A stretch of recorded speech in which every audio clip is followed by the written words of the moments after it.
Hi, YouTube. Hello.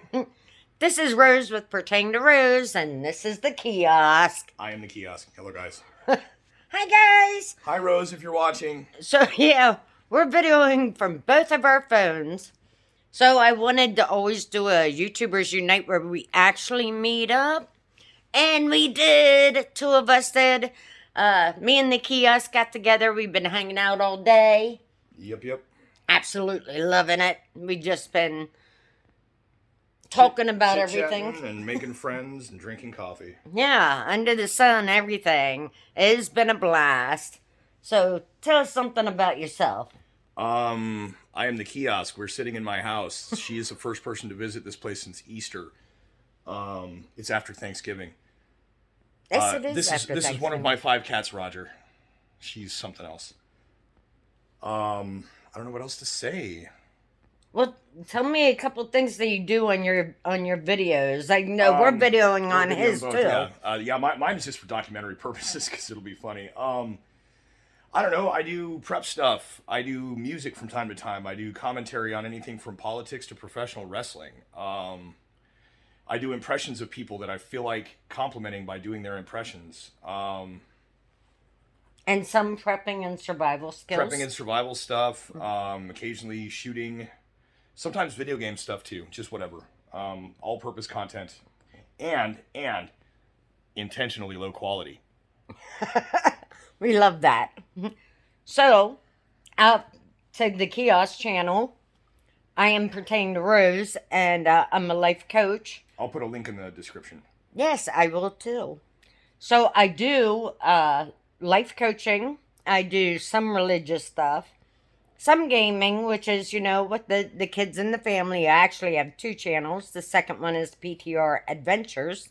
I'll put a link to that in the description as well. Thank you. I appreciate that.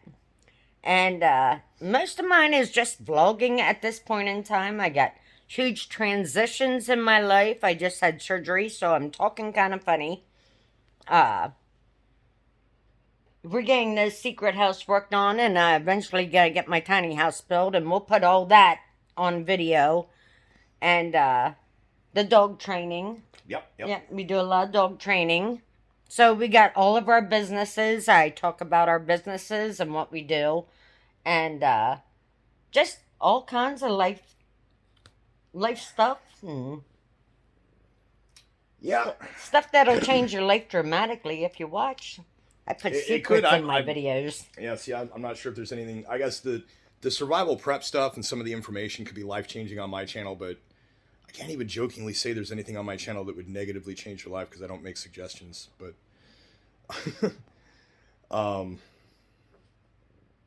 yeah, I don't know. I'm can't say that my channel really has purpose as much as it is just something to do. It's expression. But The cat's purring. and cats. I have all the cats, and these ladies are all. So if I put her up any closer this way, it's gonna be cat butt on camera. So we're gonna change size with that big old babe. People love to watch the animals on videos. Here's some Roger love. So I eventually want to get around the country and meet all kinds of YouTubers and do videos with them. I got a few planned coming up.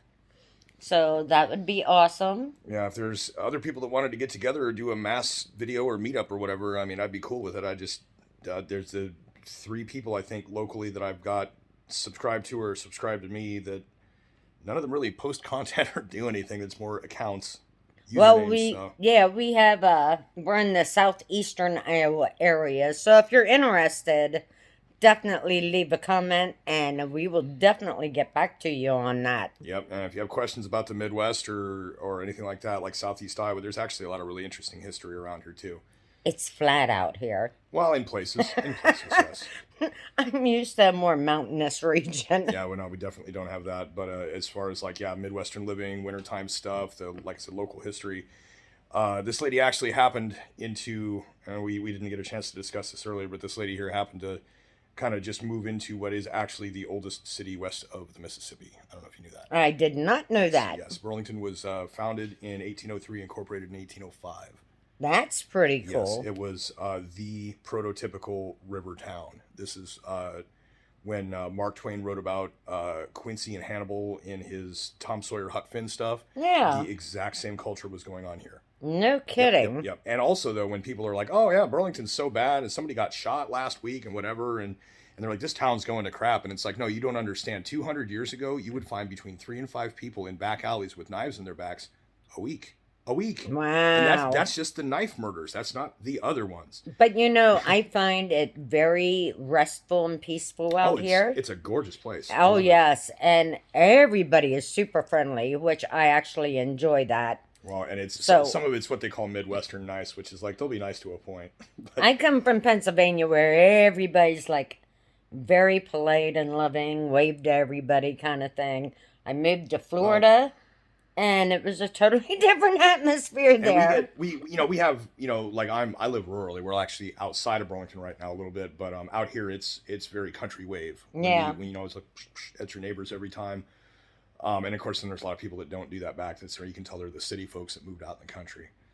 But yeah, the city is known for its trees, for its history. It's a very nice location, and actually, we tend to be, because Iowa tends to be the first caucus state in elections and everything. Come the big 4-year. She came out from under the couch. Come here, April, babe. Come here, Bubba. The big 4-year elections that go on presidentially and everything like that, Burlington tends to be one of the earliest places that campaigns come to.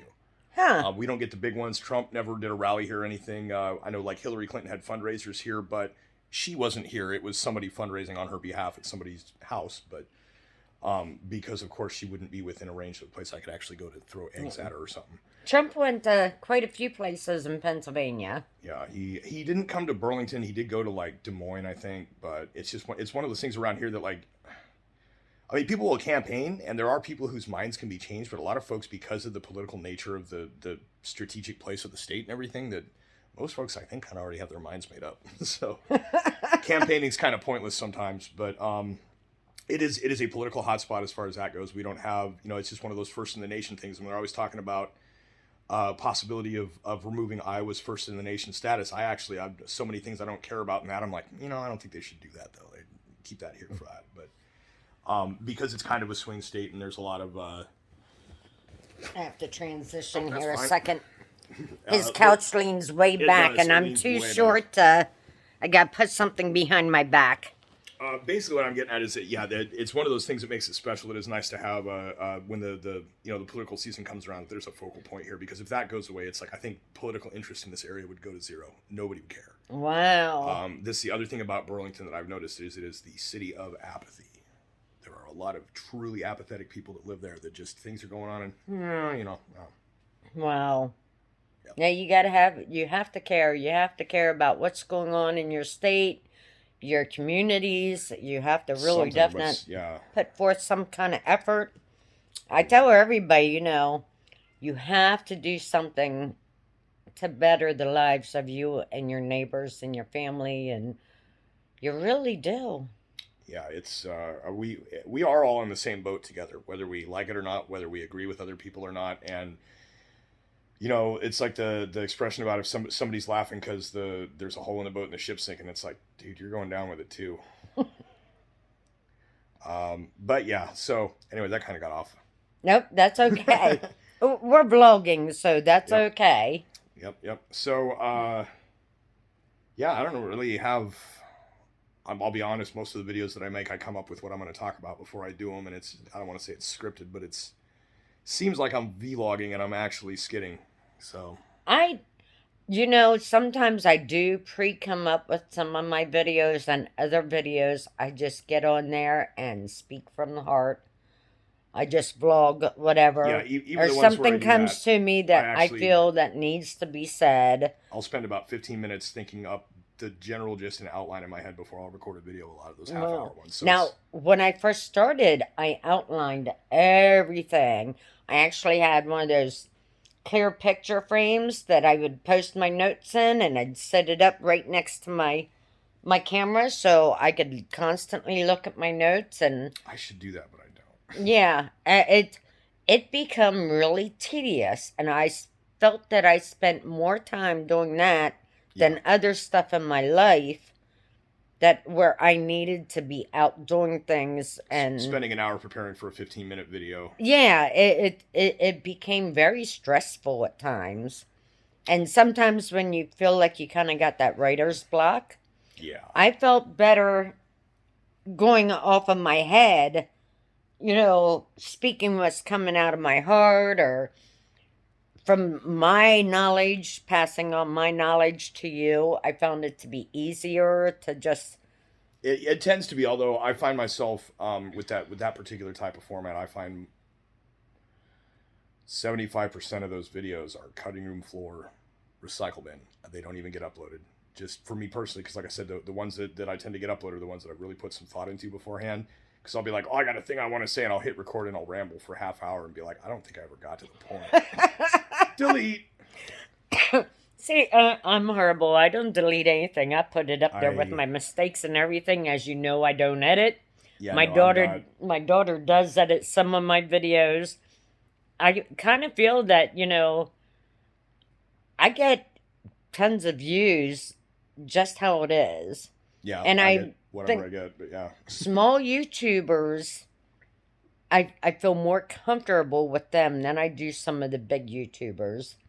They have to have the special editing and the loud music where you can't hear what they're actually talking about. It's very distracting. The ones that seem like they pause and edit out every single breath in between a word. Yeah. So it's like, but all they're saying is like, hi guys, today we're going to do this. But it's like, hi guys, today we're going to do this.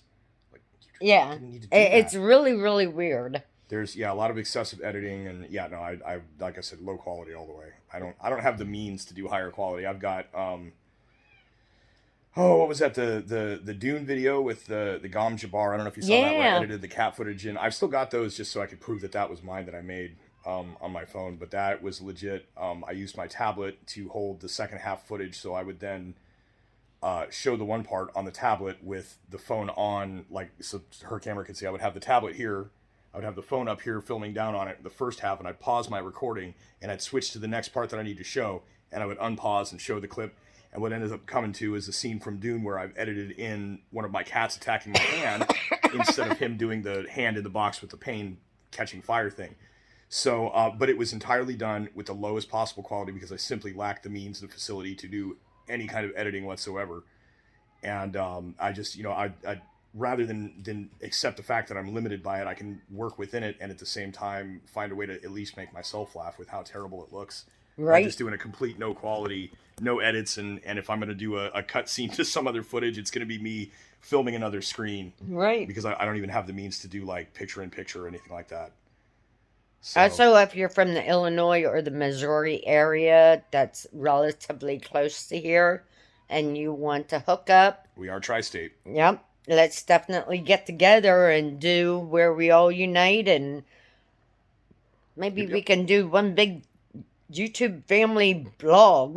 Well, if there's people that are cool to get together and that are would like to do some kind of a gathering. I mean, I have a fire ring and everything out here. It's just the issue would be inside of my house, but as far as a gathering place goes, but I don't know. It'd be interesting to see how many people are actually content creators around here that would actually be into something like that. Well, we could all meet up at one of the local coffee spots. Yeah, I just for me, it's just one of those, like, I've got the folks that I'm connected to on here that like I said, nobody is making videos that I'm connected to locally at all. And my fear almost would be is that we go to get together on local YouTubers, and there's gonna be some scumbags in the mix. That's a concern too. You know what though? We only grow by learning. Well, yeah, but I've been around enough of them to know that these are the people that are going to try and take stuff out of my house, or that's why we don't invite them out here. Wouldn't be out here then, but but it's one of those. You invited me out here. Well, yeah. It'd be kind of hard for me to carry the couch out. I'll be honest. I've actually invited people over here several times, and they just don't come out. That's anyways. Oh. But yeah, so like I said, that's legit. The first human presence beside myself in this domicile since Easter last year. Well, I'm very glad that you invited me. But I'm enjoying the time too. He has a nice collection of books, which yep. we enjoyed going over and discussing them. And I enjoyed that because you all know I'm a reader. I love my books. I'm kind of emotionally attached to books. Yeah, I don't know if you know that. I've got quite a few that I am a member of their universe, I guess. But even if I haven't had really a lot of time to read lately, but I've still got the books that I have written, especially the ones I've read multiple times. I've got really good firm recall. I could give you a 6 hour long rundown of the Dune series. Don't do that. Off the top of my head, right now. But, we don't have 6 hours on here. We're not doing this live. My phone will not hold that kind of footage. Yes, I have quite a library. But it was like I was saying, I'm out here in the middle of nowhere. I've got all this stuff here, and I could try and move it or sell it or whatever. And the other thing is, though, is as I was telling her earlier, we were conversing.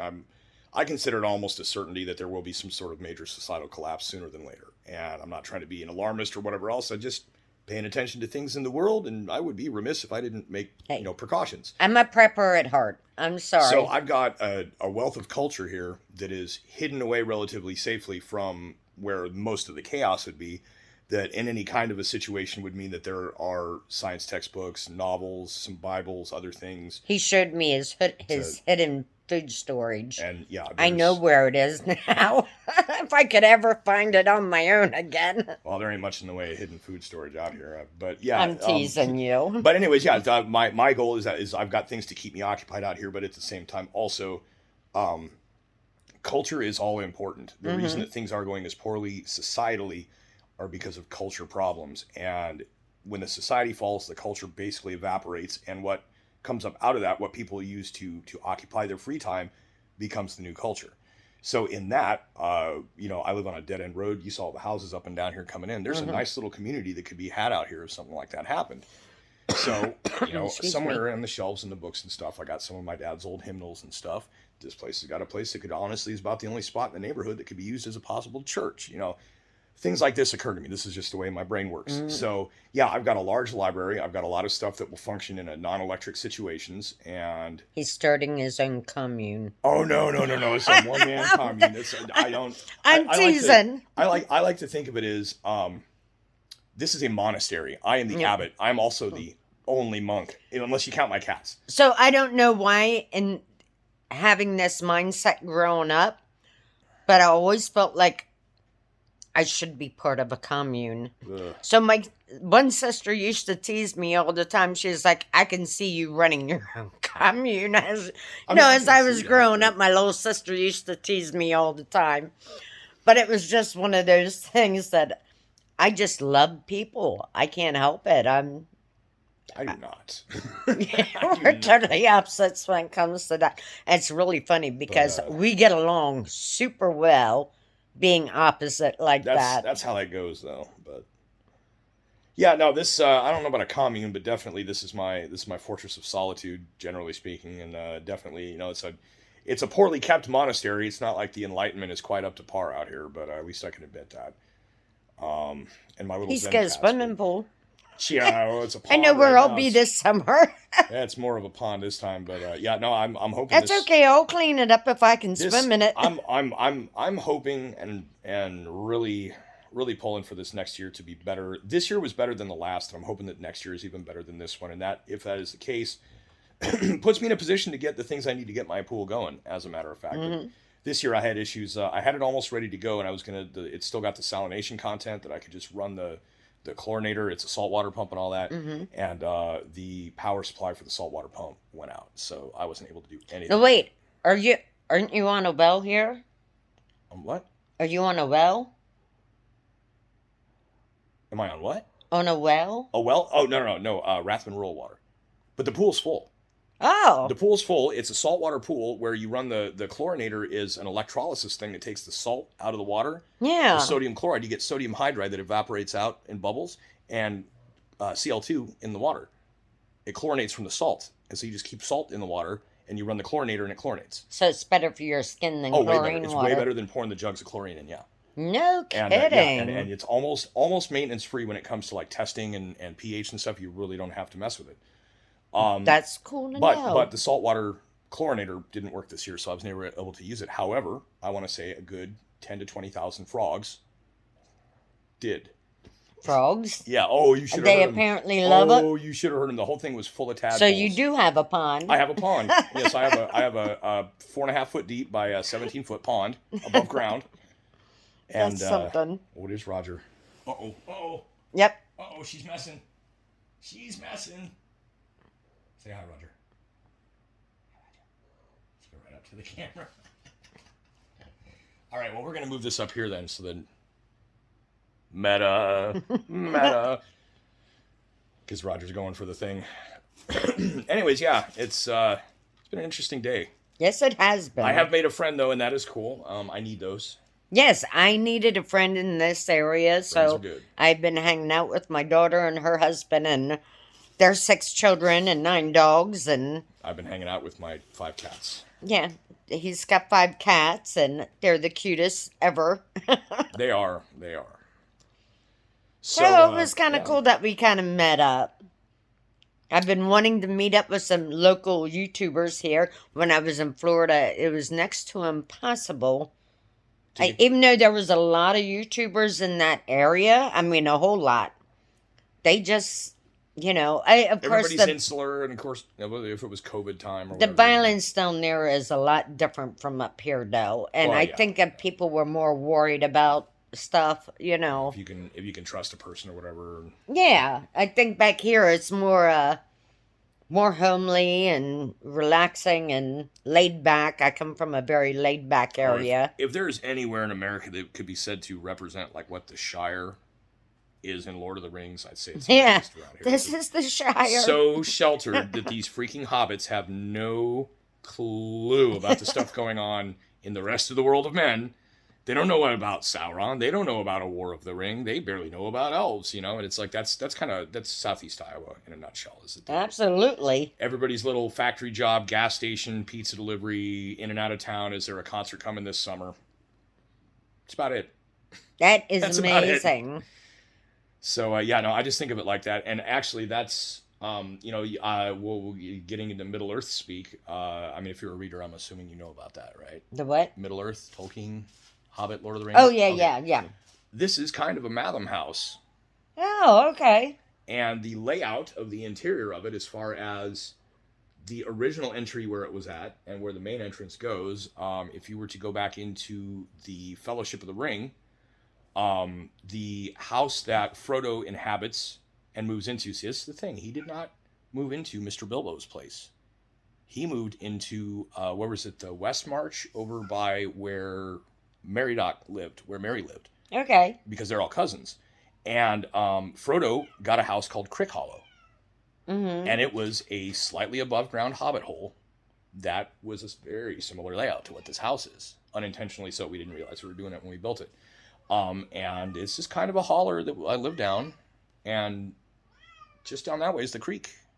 That's Hollow. True. I've seen some of the videos. This is my hobbit home. It's, we are technically below ground level, even where we're sitting here.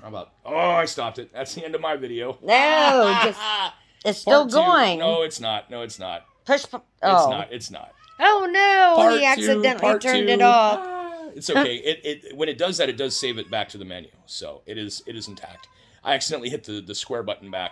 What I was trying to show, which I don't know why I'm showing it on mine. If you want to show the wall there too, but this right here, where my hand is ground level. It's above the top of the couch there, where we're sitting, and it goes up, moving that way. So we're below ground. We're actually below ground level right now. It's kind of a hobbit hole. If we I've got videos where I go up around the outside of the house and walk around, and it's a lot of people don't realize that it's like, on that side of the house is ground level is all the way up above head level, and outside on that end of the house it's about a foot to step up onto my roof.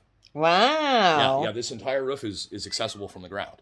So That's it's legit a low house like that.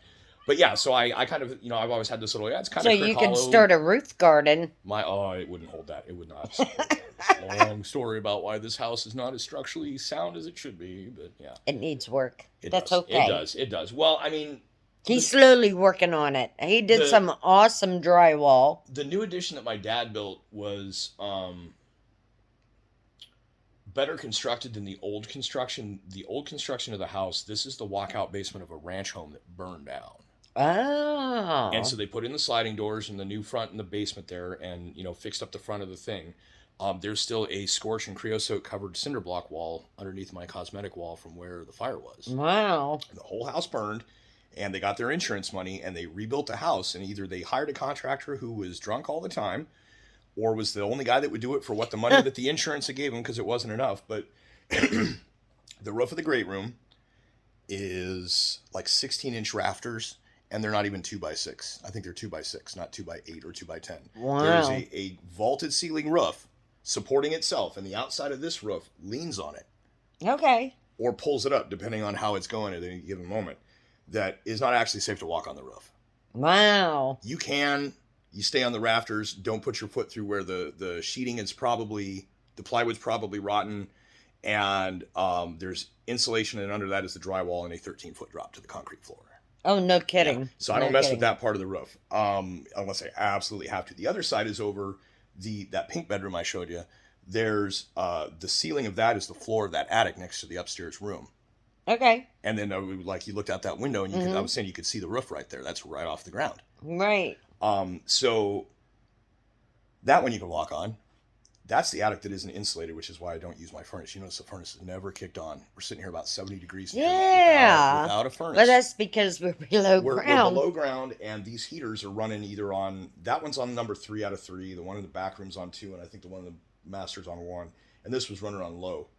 And with some fans to help circulate it, and I've got other things like... It's very warm in here. It's probably 70 or 71. Mm-hmm. I'm going to block off that air inlet up on the wall up there is for the furnace and the AC. I'm going to block that off, and I've got draft blocking stuff that I work on every year on with that staircase to the upstairs without closing it, that I'll have something hanging to keep the downstairs upper level air from escaping up too far and keep that level down. It helps heat the whole room. Yeah. And I'm going to be working on something for the ground level too, so that any drafts that come down kind of pool up before they come out, rather than just down across the floor, because you'll notice about a 10-degree difference between head level and foot level. Right. And so then, and when it gets into the worst part of winter, I get the fireplace involved too, and heats this room better than. Now, I've seen the fireplace in one of your videos. Yeah. Yeah, that was nice. He has an awesome little fireplace here. Nice. Yeah, so you can show it if you want to. Yeah, my hand's getting cramped, so. right. I've been holding my phone. If that's why I'm shaking, I apologize. Yeah, so anyways, yeah, it's. And we're doing 2 videos at once here. We are. There you go. But yeah, so what I was getting at with the construction issues is like nothing in the old construction of this house is square. Wow. Maybe the 4 corners of the foundation, but as far as the inside walls go, if you look at that hallway leading back, there's I'm doing this with the phone. Whoa. Not what I meant. Okay. So you're basically, your hallway looks like this, but it actually goes like this. Oh, okay. So from to the back, it's like a trumpet, so that the upstairs master bedroom can hear anything coming from the downstairs into it. And along with the kitchen wall, the hallway wall, the bedroom walls, the closet walls, everything. Nothing's quite square. So I found this out when I was doing all the reno, and I was like, okay, they were drunk when they built this. So this was much better constructed. However, there were some corners cut and some other things, and my dad's whole mentality was like, this is going to last me until retirement home age, and after that, I won't care. Right. And at some point I said, but Dad, I want the house. And he goes, son, you don't want the house. And I said, yes, Dad, I do want the house. And now I understand what he meant. Yeah. But, and yeah, I mean, but here's the other thing. Yeah, this place is great as far as houses go. Mm-hmm. It could be better. There's things, but I mean, it's a roof, and it's shelter, and it's economic, and it's good location and everything else. But here is the reality. In order for me to return to this place where I grew up at, it cost me both of my parents. Oh, yes. And in order to retain it after that point, because of the issues with the flooding and everything else that happened, because I was like, no, I fought to get this place. I'm not letting it go like that. It then cost me my wife. No. So yes, I've got this dope house. I've got this great place. But there is, because of it, solitude out here. This lady is the first person to visit me in 10 months. So I'm not saying poor me or whatever. I'm just, yeah, man, it's a great house. But guess what? It cost. So take that as a life lesson, folks, and talk about return to paradise and whatever else, and how it is that Adam and Eve never got back into that garden. That's right. There's a lesson to that. Nobody ever got back into that. Anybody tried to get back in was banished with the burning sword of expulsion. Yeah. So I managed to get back in, and everybody else around me got burning sword expelled. 2 angels actually guard the gates to Eden, which still exists, but we can't see it. Well, if you get into the SCP universe, they talk about a gate guardian that they think might be that, but that's fictional stuff. But it's a description of a seraphim in the middle of the desert.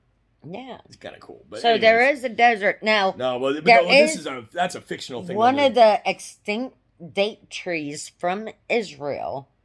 Somebody found 2,000-year-old seeds, and she planted them, and brought back to a tree that was extinct. It was totally destroyed back in the time of Jesus in Israel, and they brought back the tree, and the dates grown on it are tremendous.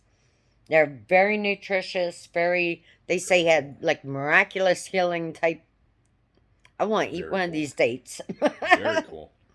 That is cool. I just saw that, and I'm like, oh my God, that's awesome. Well, if we're going to be talking about burning swords of expulsion, here we go on another rant. We go. Well, I'll keep this real short. So those who've been following my channel know that I've been into the esoteric and the occult for a good probably 15 years now, almost, and been through a lot of stuff. And I've cast me some spells in my day, and I've Roger, what are you? He did that. Yes, he did. He's jealous. Roger, what are you? Oh, baby, now you're going to barf. He's going to get sick. No, you're going to barf. Great. You okay, baby? What's the problem with living with house? My days of studying that stuff is in the past. Anyways, all I was trying to get at before this thing came was that the burning sword of expulsion has a name. The name is said to be one of those mysterious 4-letter combinations, not unlike the Tetragrammaton. Do you know why the Tetragrammaton is such a confusing thing? You know what that is? That's the 4-letter name of God. It's the YH. Yahweh. There's no vowels. Well, technically, they're all vowels. Well, that's true. So what confuses people on that is that each of those letters, there are 3 total letters, used 4 of them, right? Yod, Hey, Vowel, Hey. So there's 2 of the H. The Yod is I, Y, and J. The vowel is U, V, and W, and the Hey is E and H. And I like how the Semitic languages work, what they call an abjad instead of an alphabet, and it's all very cool stuff. Okay, so that's in Hebrew. The burning sword of expulsion in Hebrew has a letter acronym name. My experience and my studies of anything relating to Hebrew mysticism, Judaic, occult, anything like that. Kabbalah, or anything of the sort. Anything of it. There is a little bit of a sense of humor. There's a little bit of some interesting ironies in what you would call phonemics. Okay. Which is where sounds sound similar on purpose. Right. So, for example, and this will lead to a point, the Hebrew word for sandal is sandal. Right? There's several words that we use. Okay. There are, and I could not cite one directly, but there are a few places where in certain magic words and things that I've looked up that are real magic words that do work, for better or for worse. Some of them sound like other things. So here comes the punchline to my joke. Burning sword of expulsion's name is Lahat HaKareb Shal Mem Tate Pe Kaf. No, wait. Say that again and a little bit louder this time. Lahat HaKareb. It's a VB. Lahat HaKareb. Shal Mem Tet Pe Kaf. MTPK. Okay. Okay. Lahat means sword. Or no, Lahat means burning. HaKareb means the sword. Shal means of. So Lahat HaKareb Shal Amith is burning sword of truth. Okay. Lahat HaKareb Shal. You ready for it? Go ahead. Okay. You studied a bit of this, so you understand a bit about Hebrew pronunciations? A little bit. Okay, so yes. Mem is an M. Tate is the TH. Peh can be P or F, like PH, right? Mm-hmm. So like the angel Phanuel, his name is actually spelled with P, not with a vowel or whatever other letter they might use for an F. And Kaf is the K, which Q Kof is the same as Kaf pronunciation-wise. Okay. Lahat HaKareb, the burning sword, and it's called the sword of expulsion. Mm-hmm. You ready for that dumb punchline that took way too long to set up? Lahat HaKareb Shalma Ta Fa Ka. Think about it. I missed it. It went over my head. I'll say it faster. The burning sword of expulsion's name is Matafaka. Oh, don't say that. I'm speaking Hebrew. Don't say that. I'm speaking Hebrew. Mem. Ma. Did I not just... I'm sorry. Did I not just do a whole video on that? What I'm saying is, this is the name in Scripture of the burning sword held by angels to expel those who do not belong in the garden. And its name is pronounced like an English language 20th century swear word. Isn't that great? I can't believe that went over my head the first time. I figured that out and I was like, oh, Did man. anybody else get that when he was saying it? When I was in my studies of angelologies and other things, I also found, and I will not go into super detail on it, but I did find the correct spelling of the Hebrew name of the angel Metatron. Because the spellings they give on Wikipedia are incorrect. They are incorrect. They do not work, and they do not numerically add up to the same numbers that are. They say that the name of God is contained within, etc. Right? Mm-hmm. Okay. The YouTube version, or not YouTube, Wikipedia, anywhere else that you look up the name, they spell it Mem Yod Tet Tet, or is it? It's either Tet Tet or what's the other one? The one that looks like an omega, Tau, Tav. So it's like Mem Yod Tav Tav Resh Ayin Nun, which is it's phonetic. It's totally wrong. Yep. The gematria of it does not add up. If you watch a lot of my older videos when I was in Florida, y'all seen my Hebrew cup that has the Hebrew alphabet on it, which I absolutely love this coffee cup. It's like addicted to me. Has an innate power to it. There is the design of the letters are sacred geometrical. Everything about it is about as legit as it comes. And I'm telling you, I have to hold that cup. Well, right now it's packed up in boxes. Do you and drink I with both hands or you drink from it? Sometimes that you know, I did a lot of my videos with that cup, like had to have my cup in my hand, drinking my coffee. I don't know what it was. It was just that cup. It had to be that cup. It's very, very odd that I was that attached to a coffee cup. The lettering is innately divine. Yes. That is to it. Is that not amazing? The Metatron's name is spelled wrong. Now, keep in mind, though, also, Metatron as an angel isn't mentioned until about 12th century A.D. Right. In the Book of Enoch, which may or may not be legit. Right. As far as people... And I do not know much about Metatron, but I have read a few things about him. Like that, you know, praying to certain angel names, or the 216 names that are all made out of 3-letter names and all that stuff. Mm-hmm. Right? Okay. So the mythology and the story of the angel Metatron is that they said that he is not only the scribe of God, but is... can be mistaken for God, though is not God. And simultaneously, another one named Sandalphon, who Metatron is reputed to have been the patriarch grandfather Enoch, who was grandfather of Noah. Mm-hmm. And Sandalphon is... No, Enoch... Not the son of Cain, but the grandfather of Noah, different Enoch. No, wait. Yep. Enoch, Book of Enoch, Metatron. Enoch... was the grandfather? I thought Methuselah was his grandfather. Enoch was the grandfather of Noah, I believe. Methuselah was the great-great-grandfather because he lived 900 years to see the flood. Was Enoch's grandfather, yeah. I'm confused right now. I have to go back and read it. The legendarium, or whatever, the angelology suggests that the angel Sandalphon is indistinguishable from Metatron. However, Sandalphon, unlike Metatron, cannot be mistaken for God in its presence. Okay. Would otherwise resemble exactly the same. So, somewhere around that timeline in the Bible, it actually says, and I can't remember where, but it actually says, the scribes lie. They lied when scribing the word of God, and it says it somewhere in the Bible. I don't know where. The hand of man kind of thing or whatever. Yeah. So, the scribes were changing things when they were scribing the words over. So the original Hebrew text is what you want to read. And those are hard to translate. There's been some machine translation of the Torah that barely makes sense because the the Torah does not contain vowels. It contains consonants, and there was no, it's what they call the Masoretic notation system was added to it so that there are these little dot things, little two dot, single dot things around it that signify what vowel comes before or after each consonant. Right, and Because some countries still use those dots. When you look at people's like personalized license plates, and it'll be like only consonants, and you have to guess what the vowels are to figure out what it means. The entire first 5 books, the Pentateuch of the Old Testament, are written that way in Hebrew.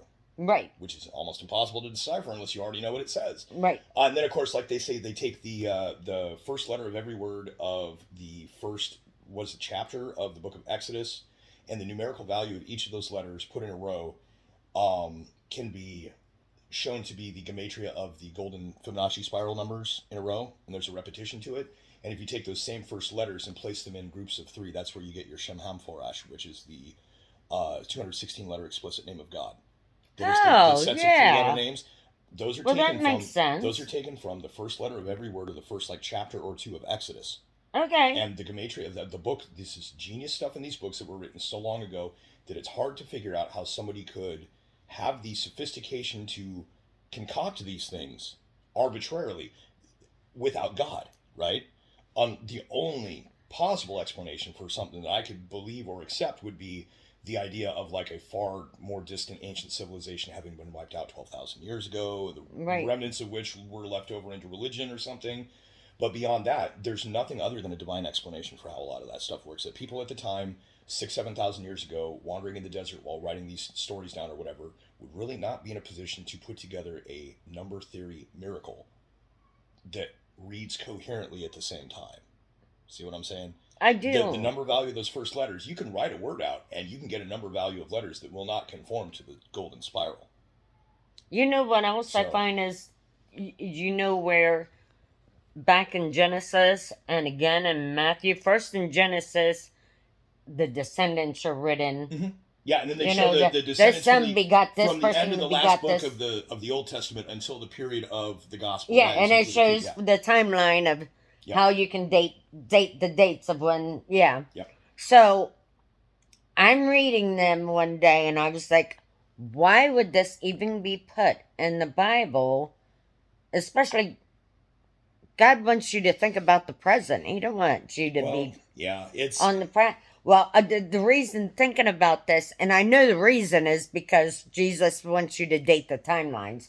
So it's kind of like the 3 ages thing going at you can figure it out as you read it. The Old Testament is divided into 3 ages of time too. So there's actually 4 including the New Testament. But something hit me while reading over the ones in Genesis that there's something mystical there that God had kind of like planted a seed. There's a lot of stuff like that in the Old Testament. And it's kind of something that we're supposed to grasp later on, and it's meant for later on. It's not meant for now. And I don't know why that came to me like that, if God told me that or not. It was just that moment of thought in your head where you're like contemplating you just have something. That little epiphany. Yeah, and it's really weird because I've always thought about that since. I was like, there's something there that is meant. Well, that's the wisdom too. For the future of mankind. Yeah, that's and I mean they've got a book of wisdom at the end of the Catholic Deuterocanon, and of course the Gnostic interpretation being that the material world that we live in is a corrupt and abominable mimicry of the real creation that was created by an abomination demiurge, created by the final eon of the actual creation, which for whatever reason had her own. They made it a feminine. She was the embodiment of wisdom. They called her Sophia. That she then went without permission of the spirit to create something of her own. She was one of 3 archons or eons that were said to be able to create their own angels anyway. So she created her own creation, which was basically this blind, deranged sort of figure of a man thing. When she realized that this was created without the spirit, an abomination effectively, she tried to hide it, which doesn't make any sense. Mm-hmm. But what she did was she wrapped him, wreathed him in clouds, gave him a chair, a throne to sit on, and this blind, deranged abomination wakes up into consciousness, looks around and says, "Clouds, throne, I must be God. Let there be light." And in that moment, drained the Archon Aeon Sophia of all of her power in creating a false pocket universe of which he is the God, in which the Gnostics believe that we live. Okay, that's very Isn't that odd. wild? Isn't that wild? But here's the thing. It also can be interpreted as a metaphor for the propaganda and lies of the Roman Empire. That very well could be true. This blind, deranged abomination that believes he is God is a way of referring to Caesar without getting your head cut off. And the false pocket universe of Yaldabaoth is the world of what we would call now, like we could talk about people with their two movies, the left versus right and all that. That's the false universe. The real universe is the beauty of reality around us, which has absolutely nothing to do with people or our constructions, just nature, right? That, I think, is what they were getting at, but there's also other interpretations that I won't get into that people would disagree with what that might mean. But I mean, it's so long ago, it's so hidden that nobody knows, and any real explanations were burned down when the Library of Alexandria went. Right. Which, that's a whole other topic. We totally missed out on the knowledge of that. Well, that and any magic documents that were penned in ink that were burned in that building were automatically activated when it burned. Well, can you imagine, even here, this country is not very old. You know, all the courthouses that were burnt down to hide birth certificates and libraries, whatever, that were burnt down. That knowledge disappeared. Unless people kept it People with, burned books back in the 12th century. Yeah. There's one book this thick, maybe two books about this thick total, left over between Nag Hammadi Library, Dead Sea Scrolls. I have the Dead Sea Scrolls. Not the originals. I have the books translating the Dead Sea Scrolls. All the ancient documents, all of the information contained in a library the size of a football field, gone. And all that's left is about this much of books. Wow. That's crazy. And that is full of holes. You know, so yeah, there's, who knows? But anyways, what I was getting at with the thing, talking about Metatron and Sandalphon, not only was Metatron reported to be, at least as far as the Book of Enoch version goes, having been Enoch in his human life, translated, and that he was different from the other Elohim because he had a human lifetime. Elohim is another name of God. Well, God and the angels. Elohim is a plural, although Elohim is also the singular. Right. But it is a plural that refers to the high or the most high. And when in the Book of Enoch, it refers to become like the Elohim, to become one of them, or they say to become one of us. I would take that to mean like your angels of the presence, saying he will become like us. Because they speak for God. God does not speak directly. The angels speak. Or God gives you impulses or the Spirit moves you. But at no point ever does God's voice simply speak. God speaks to me. People hear things, but I'm just saying it. Whether the angels translate it to me or not. The Holy Spirit. The general idea is that if the true voice of God spoke to any given person, they would simply vaporize.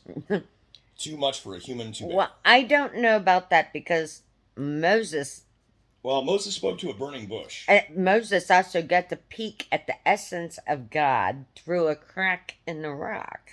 But nothing outward, nothing direct. No, it was nothing direct because God knew. It was too much. Right. Too much. And so, and we really can't conceive of fully either. That's, but yeah. So, Enoch was said to be Metatron in a human lifetime. He was a little distinct as an angel compared to others. My video time limit on number 2 is going already. I'm going to start over. Mine won't get Just keep doing that. I run out every half hour. So your storage is probably getting built up by now. Well, his phone keeps shutting off. Well, no, I shut that one off. See, it's got. These are the two that I just. This was supposed to be a 5-minute get together video. I knew it. These will come up later in the week, and people will be like, he's like, "What do you want to talk about?" I was like, "Let's just bullcrap," because ever since we met I am telling you, it's been nonstop conversation straight I'm through. gonna have a sore throat tonight. Yeah, not even once to be like hesitate and become quiet. It was just like back and forth going. Like, he talked and I listened. I talked, he listened. It was just, it's very rare that you find somebody that you can just have a conversate about anything and be accepted for that conversation, no matter how weird it is. Yeah, I know. I And get a lot we of people just, judge me, so there's yeah. no reason for that whatsoever. And we have so many things that we both like that are so in common. It's unbelievable. Yeah. No, I mean it is good. I'll be real honest, and without getting into the TMI stuff, I've been in a dark place lately, and it is nice to have a friend. Yes, it is. Thank you very much. Yeah, it's I mean the We'll holidays are bring bad you. anyway, We'll but yeah. bring you to the light. I mean, yeah, Oh, I'm so to get back, I'm so no, that's all sorry. right. So I interrupted him when he started talking about he somehow got into the studies of the occult and Oh, I was esoteric. about the burning sword name. Was Oh, that just that's yeah? right. But Okay. so So okay, we so I did was do getting to that. the okay. So briefly, the thing about is the supposedly there's some aspects of Mormon mythology that suggest that Noah became Gabriel. I don't know if that's true or not. No. The other thing, some of the Gnostic stuff is that there was an angel who was called Sabaoth, which is also one of Gabriel's titles. Sabaoth is a corruption of Sabaoth, which is Lord of Hosts. So it's to call someone Lord is Sabaoth. Um, so he or it or whatever corresponds in many ways to an archon, which is that Yaldabaoth, the demiurge, the anti-god, right, creates his little pocket false universe and then creates his own fake angels of the presence, which are the archons, the 7 demonic fake angels, one of whom broke rank, betrayed Yaldabaoth, and attempted to translate into the real and may or may not be Gabriel, because there's a lot of stuff about how Gabriel seems to be and work. If you ever pray to and contact that one, Now, are these the angels that are supposed to be imprisoned in ice now? they're not. Nobody's in ice these days. Nobody's anything like that. Uriel was fallen. I don't know whether he still is. The Catholic Church officially considers it basically. Gabriel and Michael are the 2 of the 4 cardinals that haven't fallen, even though Raphael is mentioned in the book of Tobit, and Uriel is not really Uriel or Oriel is not really mentioned in anything. And Uriel, honestly, in my mind, every time I've had any investigations or sense of or anything else, the dude has a trident. It reminds me of Poseidon. But the thing is, a lot of the angelic, you call them personalities or whatever, the angelology of what people consider to be these messengers and archangels are. Some of them are considered in some circles to be recycled old gods, old pagan gods that now work as angels, kind of thing, if that makes sense. I don't know whether I believe that, but it's what some of the mythologies believe to be. So, Metatron, for example, is also said to be an incarnation of the Greek god Hermes. Okay. And that in most of the occult traditions, Hermes, Metatron, Thoth, from the Egyptian, he was the ibis-headed god of wisdom. Mm-hmm.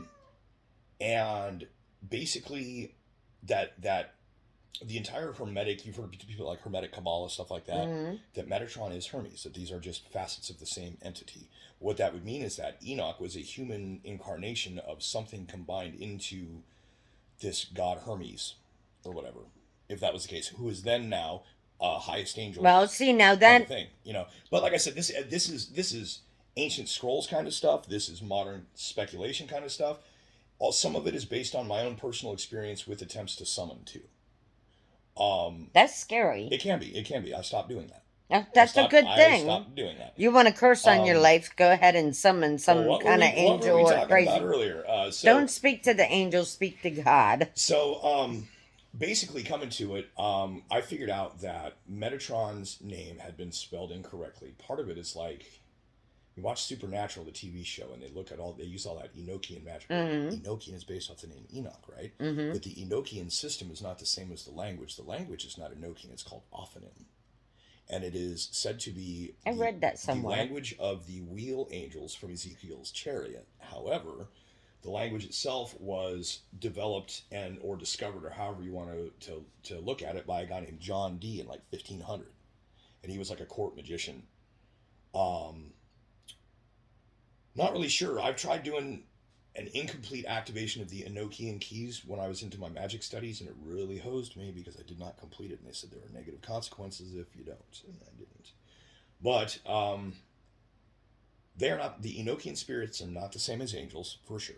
They're also not the same as demons, for sure. And not related to Metatron, for sure. So getting to the point of it, Metatron could be mistaken for God by his dazzling presence, however. Metatron and Sandalphon could also be mistaken for each other as twin brothers, except that Sandalphon does not have the same kind of presence as Metatron. Sandalphon, however, is said to be the tallest angel, period. He is almost as big as God. Sandalphon was said to have been Elijah in his lifetime. So when the fiery chariot picked him up and Elisha took over the mantle and everything, I don't know if you read through that stuff, the 2nd Kings, reads to me kind of almost like a comic book. They're being chased by a mob of people trying to kill the prophets, and Elijah pulls off his wool coat mantle, rolls it up, beats the beach along the river, and shouts something about if there's a God in heaven, split this water, or something about as Moses did or something, and then the water parted, and he parted like 3 rivers for him and Elisha to get away from the mob before he said, okay, the power's run out and whatever, it's time for me to be done. You're going to take over. I'll have to reread that story because I don't remember it all Yeah, completely. Elijah takes his mantle and he strikes the ground and splits. He parts water Moses style. He uses basically every trick in the book to get away from a mob before handing the mantle off to Elisha, and then a fiery chariot comes down and takes him up, and then he's translated into an angel himself. That's the story. And then I'd have to reread all that. Later on, the other medieval esoteric stuff suggests that Sandalphon was in fact Elijah. So then you have Enoch and Elijah as the two, basically, the way I've seen it and the way it actually seems to work for effective communication. If you want to get something straight to God, you pray to Sandalphon, and then you wait for Metatron to bring the answer. One is in, one is out. Pray to God. Pray to God's all fine and good if God can understand or hear what you're saying. But me personally, I'm outside. When you speak in tongues, the Holy Spirit will translate it. Personally, outside of God's hearing range. No, you're not. Yeah. God created you. He's inside of you. He knows everything you say and think. When I've had to at all times pray seriously and have been able to get anything of a miracle or a response or anything to do with it, it has only been through the process of Sandalphon, please tell God this, and then waiting to feel like, okay, Metatron's presence, what is the answer? They are the send and receive because God cannot directly communicate like that. That's what I don't pray to any angel. So here's the thing. Sandalphon, I don't know. There's other stories that claim that he predates the universe or whatever too. So I don't know. Metatron's name is misspelled in most places. It's like on the Enochian language on Supernatural, like I was mentioning. The angel magic they do, if you translate the Enochian letters, it's just a bunch of dirty jokes and not magic at all because they couldn't use real magic on the TV show because people would be repeating actual incantations that actually work. And I learned this through my own experiences before coming onto that, coming into seeing that show. But okay, so the thing with Metatron is, I found a spelling of the name in Hebrew that works for, being able to attempt to catch the presence or communicate or whatever. That the stories in the Book of Enoch refer to it as the name of Metatron contains they call him the lesser Tetragrammaton or the lesser Yod He Vav He, right? And that Metatron's name in Hebrew numbers to 314, which is pi, which is a circle, and contains an aspect of the name of God within. So they spell it Mem, Yod, Tau, Tau, Resh, Vav, Nun. That's Princess. Princess. Baba. She's just talking away. She's like, I want to be involved. Mem, Hey, Yod, Hey, Dalet, Resh, Nun. Is how I spell it. Okay, so it's not another joke. Nope. Okay, Mem, hey, Yod, hey, I just want to make sure nothing else goes over my head. It numerically comes to the same as 314, which Metatron is said to be the angel of the circle, and that they talk about the secrets of the circle are within. Well, 3.14 is the ratio of a circumference of a circle to its radius. There's a circle maker in the Bible. Yes. So there's a lot of... And he prayed for the rain. And so what I'm saying is that the Metatron is inherent to that in a way. So, and then when you draw things like Metatron's cube, it's a bunch of sacred geometry, circular symmetry, stuff like that, right? So the thing is that it can be phonetically similar. It's Mehiyadrun, Okay. but it contains a hey yod hey, which is the closest thing in any possible spelling that you can get to the pronunciation of the Metatron, because meta is a Greek word, as is tron. But if it's a Hebrew angel, you're not going to do his name in Greek. That's true. So it's something else that comes through to this that equivalates numerically. It's kind of in a sense of like tolerance in like what the Masonic sense of things would not to tolerate, but tolerance is in it fits through the opening. Okay. A within tolerance name of Metatron that contains an aspect of name of God that I've actually used with great success.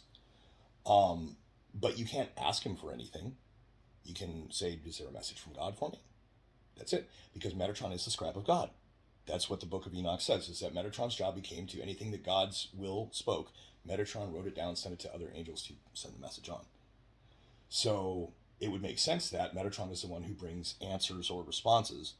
And Sandalphon being the one to send them up to would be because, number one, he's the tallest, which is kind of goofy, but that's how it goes. Number two, probably the one prophet in the Bible who spoke directly of or to God the most was Elijah. He would flat out, if there's a God in heaven, you stop this right now, and the lightning strikes it, or whatever, So, the two messengers that's coming in Revelations. Could be them. Could very well be them. Enoch and Elijah. So and that's Ezekiel what might be in the Ezekiel and Ezra. That's prophets. Well, I was thinking that it would be those two. But Enoch and Elijah for sure. It could be Daniel. It could be any of them. We don't know for sure, and nobody knows who exactly the two messengers are. And believe me, fire coming out of their mouths. Metatron and Sandalphon are described as being fiery angels. Yeah, and they said the entire world will hear their message. Now think about nowadays with the computers and the TVs and the radio and can you imagine anything they say? Every media station in the world would be there. Metatron is also called the father of the electron. Really? And the electron is literally all we're touching when we're touching physical matter because of the way the atoms work. Right. And so there's an innate. It makes sense to me, pseudoscientifically, mythologically, or however, to think of it as you have this world without end means the end is the beginning is the end too, right? And the old symbol of the Ouroboros of the endless life and whatever is the snake eating its own tail or whatever. But so the idea that Metatron, whose name contains pi, refers to a circular symmetry, sacred geometry thing, which can be used to create magic circles and such. That would be the fiery angel of one of the messengers or whatever that is described. That it's all to me it makes sense. Is to say, well, I see where that pillar holds the roof up. Doesn't mean I'm going to examine the pillar or cut the pillar open to find out what's in it or try and make my own pillar. But it's kind of one of the that's how I look at it with something like Metatron, is that there's, the actuality of an entity like that is so much bigger than any person's lifetime's concerns, that there's only so much that they can really do to help us with their lives, because there is other like cosmic wheel turning stuff that they're concerned with as well. But like I said, for me, it makes sense that with the all of the descriptions of Metatron and everything else of it, that like I said, for him to be the response, to be the earpiece and for the mouthpiece of the phone to God, as it were. Because, there's lots of people that claim that they pray to, and I don't mean to be, if you pray to or whatever, straight to God or however, it's like, I don't take no offense. I pray my way, you pray your way. Never in my entire life have I had a single instance of a successful, dear God, I have. I need this. And I'm not talking things, I'm just talking like, save my parents. I've had true miracles. Save my marriage. Nope. Save my cat. Nope. Save my friends. Nope. Save the world. Nope. But on the things where I have construct a magic circle and a ritual, perform it on the proper moon cycles using the lesser ritual of the pentagram to, I guess, invoke Sandalphon to collect a message and send it upward. And then days later, about 3 days after, open the circle again and wait for a response from Metatron is the only time that I've had any success getting through to the Almighty and having a prayer answered. But I've literally gotten the opposite of what I've prayed for every time otherwise. When you perform magic, though, the spirits can Oh, I know. There's all kinds of danger and do terribility all to it, kinds of and stuff. Look what happened to would Howard be Hughes. I mean, would think be about it. amazing if the all-powerful creator of the universe was able to make it work right, as far as I'm concerned, right? But it doesn't. It doesn't. And as far as the ability to use intention for things like manifestation and whatever else is, I've had to find hacks and workarounds because that doesn't work either. So, like I said, opposites every single time. And even if it's a flat out I Lord's believe Prayer, in you know. intentions. So the thing is for me, yeah, for a long time there, I got into magic because I saw other people that were like, well, just pray to God, just pray to God. I'm like, I tried that, it doesn't work. No, It it doesn't work, works. and there's no valuable lesson being taught in my life at that time. So really isn't. I just kind of think like maybe there's a bad connection here that nobody's aware of. It was like when my power problems last winter happened, and I called the utility company, and they said, well, according to our telemetry, your smart meter is working fine. I'm like, lady, I'm watching the lights blink right now. Have you considered the possibility that your meter's not working right? Well, people saying pray to God it works fine for me is like saying, well, our telemetry says that your meter works just fine. Whereas I'm saying the only way that I get anything through to God, that I get a response back that isn't go F yourself, Rob, is Metatron and Sanophon. And only for things that are not for me, but for others, and only on things that are not vain pursuits. And outside of that, no, it's 100% on my own in this world. There is no divine intervention or protection. I haven't had any experience like that since I was 17. My first car accident, when a big glowing sphere basically surrounded the car I was in, so I didn't die. And after that, no, there's very few things that any actual That's a miraculousness. pretty huge miracle there, pal. Now I had the time. Serious. I had a time that I had some friends over, and this is going to go into the deep end of things. But I had basically had a bunch of friends over. We were smoking a bunch of weed. I put some mead, which is honey wine, in the bong, and we smoked through some really potent stuff. Probably a good quarter's worth that night. We went hard. I know what mead is. And so then It's after a honey it was all liqueur. done, I took the bong, removed the bowl, poured the mead back out that we'd smoked through, filtered it, and drank it. I was physically bowled over by a wave in my room into the water world. I'm like floating. And an energetic and fiery angelic presence approached me. And I flinched, and it vanished. And after that, shit went downhill pretty quick in my life. Not gonna lie. Huh. So, like I said, I'm all about the study of it, and I get into it and the wisdom of it and things, and I can explain things or whatever, but I'm not saying that prayer doesn't work, because for lots of people it does, but for me it honestly works in the opposite. Well, in your search for knowledge, don't let the ears be too itchy. Yeah. Seriously. Because I've studied a lot of this same stuff that he studied, and during that time, my life really went to crap. No, I've stopped on pretty much any ceremonial magic. Occasionally I'll pull something out, but I don't cast spells. I don't incant. I don't summon. What I do is construct a magic circle, banish negative energies and anything unholy from within it, and I open a window, and I just watch through the window for a minute, and I close it. I don't. It's the same thing as when I do tarot. I don't ask questions. I don't look to the future. I don't accept a single prediction. What I do is I take a current moment snapshot of the ethereal around using it, which incidentally, it's probably something I should do sometime here soon, because I haven't for almost a year. So can you see people's auras too? Sometimes. My ex-wife was very synesthetic and could see a lot of that stuff. I can see yours. I have...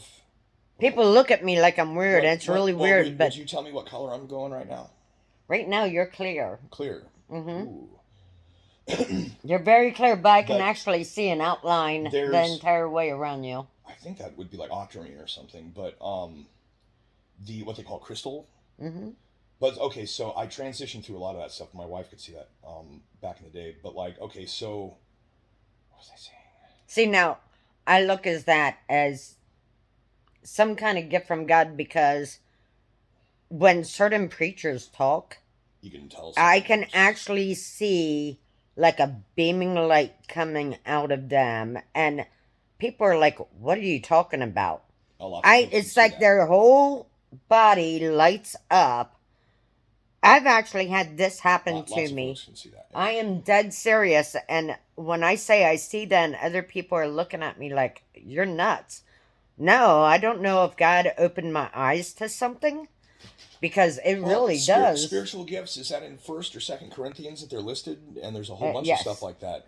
My ex could see this kind of stuff too, and she proved it to me to the point that she said, "Okay." I said, "What color are you?" And she looks over my shoulder and says, "I don't know. You're like blue." And I'm like, "Okay." And I focus, and in my mind, I see some color switch between yellow and green. And she goes, "Okay, now you're going yellow to green." All right, that's real. But the yellow to green, I was when you put thinking them it. together, turns into blue. Well, yellow and blue turns into green, but no, I was just Oh, it was a yeah, blue you're aura, right. and I was like, okay, flick yellow to green, like in my head. And so I was like yellow, green, yellow, green. She goes yellow and green, and I was like red, red, red, red. I wasn't saying it. I was just focusing and trying to get my mind to visualize the colors, Right. which is really hard when you're trying to do that. It's one of those things where you hear people talk about like, in guided meditation or the blue healing light and all that, right? Mm-hmm. As soon as I need the blue healing light or to give it to someone else, I cannot see the color blue in my mind. Wow. So this ties into the issues I have with prayer, with getting any prayers answered, with any kind of manifestation or intention. I've had to find hacks and ways around. My prayers are if I'm going answered. to be permanently locked, If I say I'm praying if for I'm you, I if am I'm a going to very be good prayer. permanently locked in repel mode, I'm going to figure out how to opposite day the universe into giving me what I want anyway. You know, so okay, they're going to give me the opposite of oh God, the one thing I could not stand. If I say I hate nothing more, it's success in my life. Nothing would anger me more than having enough money to get by. Let me tell you, I just would go off, right? Form that intention so that the universe can be like, oh, he doesn't want to have money. He doesn't want to be successful. Let's give him some. Let's screw that guy over. Because that's how it works, man. That is how it works. So yeah, no, that is why I have to get, I do believe that. So I get what you're saying about when it comes to praying. By all means, you know what, guys? You're watching this. If you pray, if that's your thing, and you can pray to God, and you can say, "Hey, man, I need help. Can you, And yeah, the Lord will provide." When I stop praying, when I just let it all go, is when the providing begins. But when I'm like, "Can I please?" Well, after you pray, you do let it go because it's left in God's hands. But either way, on any of it, no, not it. If I completely stop trying, then the providing comes, right? But it's very minimal. It's very you'll have enough food to survive. Can't say nothing about whether your truck will run or your house won't leak or your cats, but so I mean, technically provide. But like I said, it's like it's very confusing because people would consider it a blasphemy or a heresy to suggest that the Almighty is having an issue with quality control. People do not appreciate this as a conversation point. However, I am living proof. The only other explanation for the way that things go in my life is something I've never spoken of very openly on videos, and that would be Lamed Vow. Do you know what that means? No. Lamed Vow Sadikim. Sadikim is a Hebrew word meaning saints. Okay. Or the holy ones. Lamed Vow means 36. Lamed is 6, and Vow is... Lamed is 30, and Vow is 6. Okay. 36 times 26, which is God's number, which is the gematria of the Tetragrammaton. You got 10, 5, 6, and 5. Okay. 26. So that's why when the number 26 is a holy number for a lot of people, because Yod He Vav He adds up to 26. Okay. 26 times 36 is 936. 900, the Hebrew letter that corresponds for 900 is Tsadi. Tsadi Lamed Vow is 936. Lamed Vow Tzadikim means the 36 saints. This is a story of, I believe there are 936, not just 36, but they are people whose nature of existence is to be a focal point of long suffering for the purpose of holding up reality. I don't know if this is me or not, but there's a lot of this life of long suffering that I have, and as I've described it, the issues I have praying of getting any positive response from anything, in that nature. It's not that I don't believe, it's not that anything else, it's just that for me, it does not work, or if it does, it works in the opposite. And honestly, the magic that I've been able to get to work never works for selfish uses. It only works for trying to help others. It's the weirdest thing. So, by all definitions I can see, that something like that is a possibility of to why that nothing works right for me when it comes to it. Why I'm stuck here. Yeah, I've got the house. I had to lose everything to get it, and we talked about the work situation issues and things like that. How intensely difficult it is for me to find employment, to keep employment, to ever be able to get by. And the idea that people talk about, like, oh, the American dream and richness in life. No, I've already accepted it's about 5 years ago. I accepted the reality that no matter what I do, there will be an obstruction. It will simply happen. Like I was saying about, it was like they found out where I worked, kind of thing, and the orders reduced, the tips that were coming through reduced, the number of tips coming through reduced. Just so it's like, I don't fully understand it. I think that people don't fully understand the concept of God or whatever else is going on too. That there's got to be stuff happening in this world that even the most knowledgeable, spiritual, awakened or whatever won't understand. And I think I might be part of that because I don't understand it myself. But yeah, I can try and explain it, and most of the time when I go to get to that explanation, it gets into a pathological disbelief. Automatic, nope, not possible, that's not a thing. And it's a possible explanation because the only other thing is that I am for some reason cursed that if it isn't God messing with me, it's the devil, almost for sure. And I consider that out of like Book of Job kind of stuff, that You're having spiritual attacks. Well, not just spiritual attacks, but the whole thing with the story of the Book of Job is that Lucifer's punk ass comes up to God and says, hey, let's have a bet. Mm-hmm. And God says, oh my God, really? Okay, fine. And the bet is that I'm going to find your most devout, selfless, saintly man. There goes my size limit. I'm done recording my videos. I'm out of space. My phone's full now. His phone is full. I recorded an hour and a half. And yes. So getting to the long and short of it, the Book of Job's whole thing is that devil says to God, I dare you to mess with your most devout guy, and I will bet you whatever it is, his soul or something, that he will crumble. And he will give up and he will renounce. And so then lose the family, lose the land, the wife and the children and everything else, and destitution, and nothing works out right. And it's like, when I was reading through that, I was like, boy, this sounds like my life. Like how all of a sudden, like, well, and in the long, Job used to be one of my favorite stories. But Job, in the Bible. The thing that I don't get is that Job was one of the most righteous people, right? Mm-hmm. And I'm not. So that doesn't make sense. People would say that doesn't make sense. Okay, fine, but none of us are perfect. As far as nothing works out. Nothing can last. I cannot have people in my life for any length of time, and especially now it's getting worse. I can't make money. If I make more than about $400 or $500 a month, I start having spontaneous emergencies. Like I almost had enough money to get things I needed to fix my truck. We're gonna teach the kiosk some tips and tricks. And then I almost had, and understand, I'm already Dave Ramsey'd out. Oh no! We're not talking Dave Ramsey stuff. But I'm talking about saving money.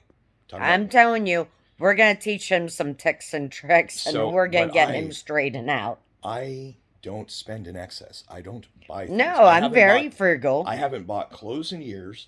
I haven't bought food in months. I'm trying to get through my days of working and what I need to get through the work to be able to save up enough money to keep things fixed on my truck, which will then increase fuel economy and reliability of vehicle, which gets me a little bit more money to work with at a time. Plus, then I'm not saving up for vehicle repairs at that moment. But right about the time I was getting ready to save up for vehicle repairs and simultaneously like I might be able to get a couple $100 onto my property tax, my cat got sick. Yeah. And then died. And like I was saying earlier, like I paid what my equivalent to my entire property tax payment in hot vet bills for my cat, and I'm still not paying my property tax, and nothing that I've been trying to fix on my truck since August is fixed yet. And the cat just happened. Yeah, but legit, like I just finally got some money. I'm like, okay, time to, oh my God, really? So every time, I was getting on to where I actually had some money and things were going good here, and all of a sudden my house floods. And when I said an inch of water in this entire house, it started back here, coming out of that corner, ran to this side, filled up all the way to there, and went underneath of there through ant tunnels in the floor and filled the whole thing. Aww. And I tell you, when you talk about communicating, praying directly to God, while this was happening and everything else, and the night before, the wife and everybody did their whole move into the sisters before the other things that I told you about, I was out digging this trench, and the raindrops would start falling. And it's like, it's been a week and a half since it rained. I've been working on this nonstop, and I'm getting close to it, but I don't need rain right now. Yeah. And we had some really weird and weather. Going on 3 springs ago was that monsoon year. I mean, it was bad. Mm-hmm. We had an inch a day of rain for 2 straight weeks and all that. So I'm out here digging this bottom ditch where I just figured out the water table thing and was getting I had the materials I needed, and now it was a matter of just digging the ditch out and getting it done, right? And I get into it, and I'm going hard, and I am legit fighting for my life and for my family because I was also very suicidal. Mm-hmm. And the rain would fall, and I would look up, and I would curse God, and the rain would stop. And I could continue working for a while. And then the rain would start to fall again, and I was like, I would curse God, and the rain would stop. And only by blaspheming constantly was I able to not have rain long enough to get it done. And then I had been waiting after they did their whole move out thing. Sorry, the hat came off because the hat's doing it. Wife did her, I'm moving out for 30 days and get the thing fixed, right? And comes back 2 weeks later to leave me spontaneously. At that time, I had just the day before finished the construction of this wall and of the drainage, and was just waiting on the rain to fall for once now that it had finally stopped, so that you could see if it worked, right. And so the thing is that the last day that it rained was those sprinkles when I was cursing the sky. And then she left, and it stayed dry, and I got it done. And then she came, and she took what she felt like taking and had me sit to the side and powerless to do, right? And she left, and while they were leaving and getting their things packed, I called my buddy from a couple hours away, and he says, I'm going to be right over as soon as I can. We're going to go to dinner. I'm sorry, bro. And he showed up, and they left. Just like they left, and a couple hours later, he was here.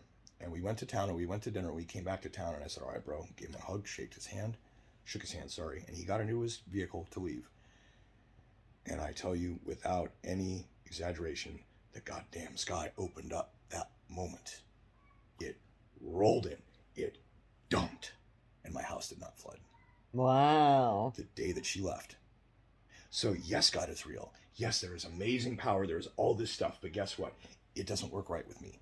It has never worked right with me. And I've tried getting out of the negativity mindset of, opposite of failure. Without any failure is success, right? Success. Or pittance. The theme. So that doesn't always work. If you walk around and say money all day long, and no money's going to come to you. Do I have? There's ways to go around this stuff. My last dollar go? Here it is. No, you see this right here? And God's not a genie in the bottle. No, he's not. These are magic seals. Mm-hmm. These magic seals, if you did not create these magic seals, you have no power over the flow and transfer of the currency.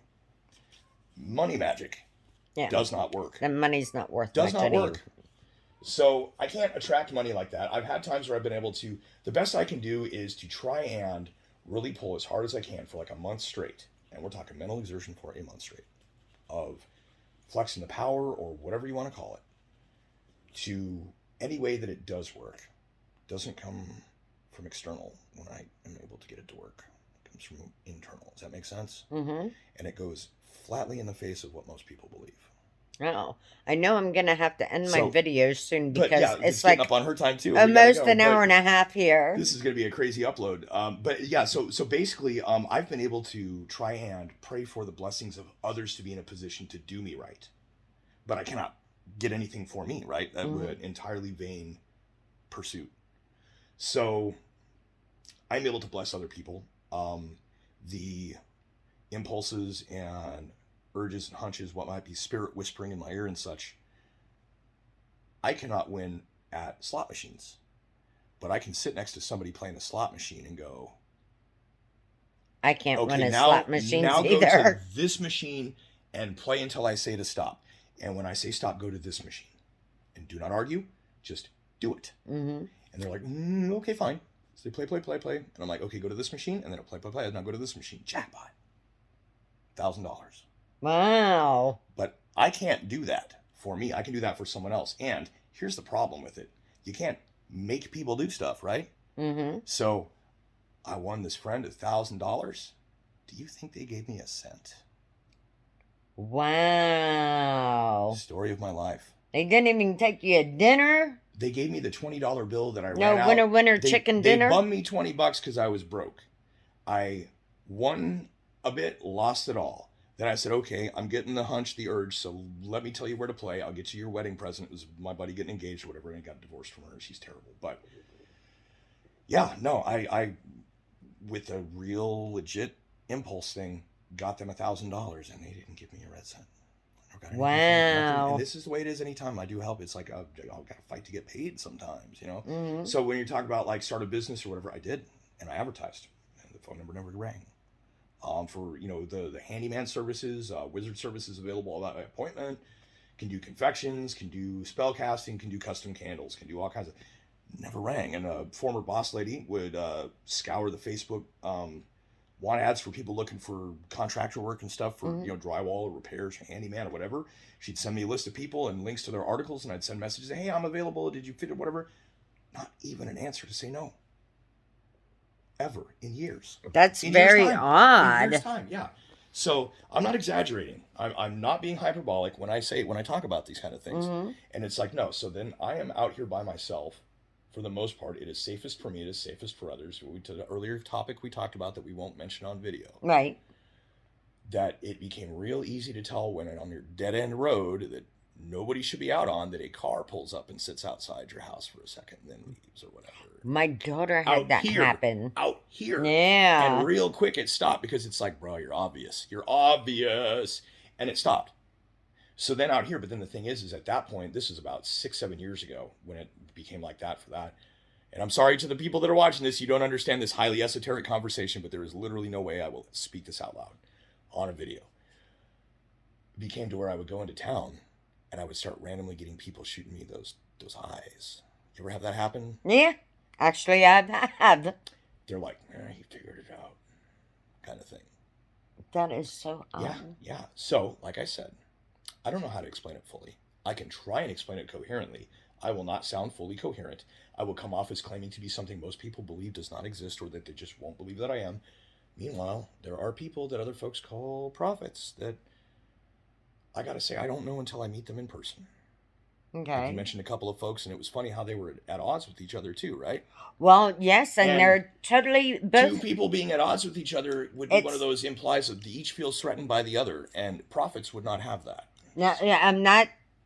That's not exactly what I meant. Well, no, but so the thing is between two prophets. That's not. They have their own specific message to give, and sometimes their messages are in different things. So they don't see eye to eye with what another person's saying because they did not hear that part directly from God. They got their own message. So you're never going to be perfect with every person. Do you bump heads with a lot of people? I live in the middle of nowhere by myself. Yeah, see? Yes, that's I do. Because you... But, so the thing is I would make... Don't see eye to eye with those people. I would make no claim personally of being a prophet. I would make no claim of that whatsoever. There is me neither.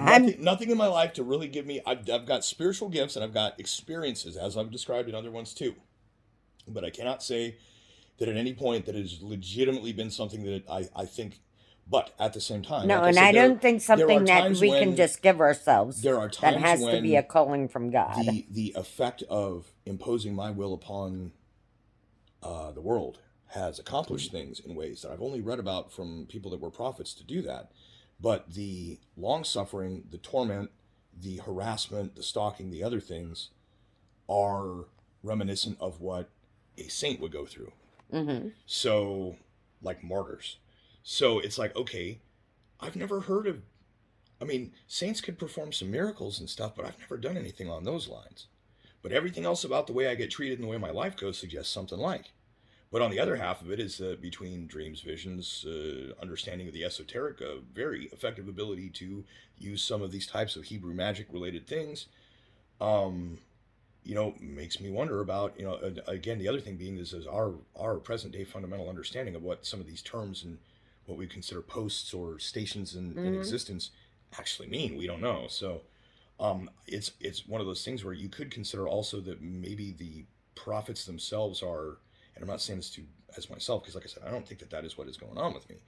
But like, Elijah or Ezra were almost certainly some type of manifestation of the presence of God in a human.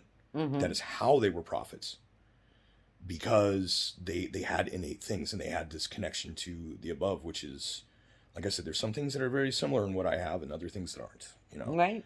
And a lot of this stuff I used to be much more in practice of, and I just kind of got out of it because it's like, it wasn't serving me. It wasn't providing anything of benefit to my life.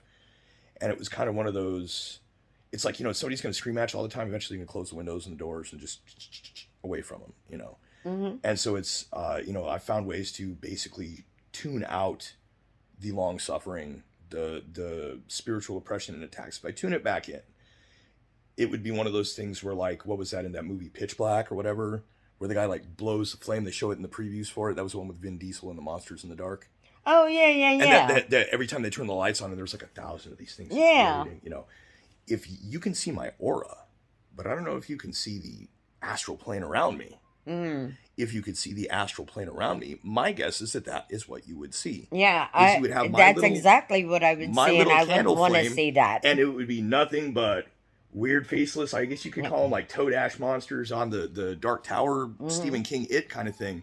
That you would have these, these shadow monsters that exist only in the darkness, just outside the edge of wherever my light shines. Mm-hmm. Everywhere I go, all the time. And so it's the times when my light dims, metaphorically speaking, would be said to be when, the attacks come. So anyways, I can't explain any further. I can't get into more detail on something like that because it just goes way beyond what anyone would be willing to accept, or that I get a, you ever get that lightheaded feeling where you feel like, okay, that's where to stop, right? That's kind of where I'm at with that. So, I didn't mean to go into that far on it, but yeah, I don't mean to interrupt when it came to talking about prayer or whatever. I personally do not want to interfere or impede on anybody else's beliefs or practices like that. No, I understand that. If you believe in God in the way that people believe in God, that they can say, "Dear God, I need help," and can receive the help, and assuming that it isn't Satan pretending to be God helping you out, because then you owe him, more power to you. Do it, use it, great. Please pray for me. But yeah, when it comes to me, it doesn't, there's occasional openings and windows, and then there's other times that not. And I understand there are things you can do behaviorally and other things in your life to try and get away from things like the repulsion versus attraction and things like that. Mm-hmm. Unfortunately, sometimes the things that you would have to get out of your life are the things that keep me stable. So it's like I can be completely mentally unstable, end up in prison or dead. Or I can get my prayers answered. Oh wait, no, and I can get my prayers answered. Yeah. Or I can be stable and alive and miserable. No, I'm telling you. I try and find my way out of it, and it's really hard to. But the way things have been going lately, I've been in denial of the pattern that has been present. The some of the stuff we talked about earlier, and as experiences, if you had something similar.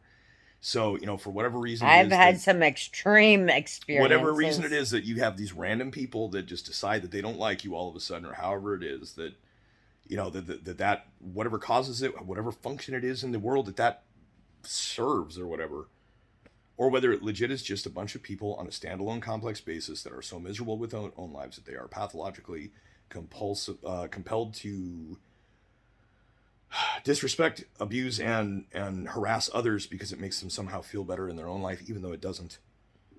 I don't know. It's almost coordinated, the rest of it. So yeah, I can't get any further into it. I will sound incoherent. There's not much else to say that I won't be just referring to things that I cannot speak directly. No, and I understand that. I wouldn't ask you. Not for public consumption, so we'll get off of that. Anyways, yeah, I will not ask you something like that.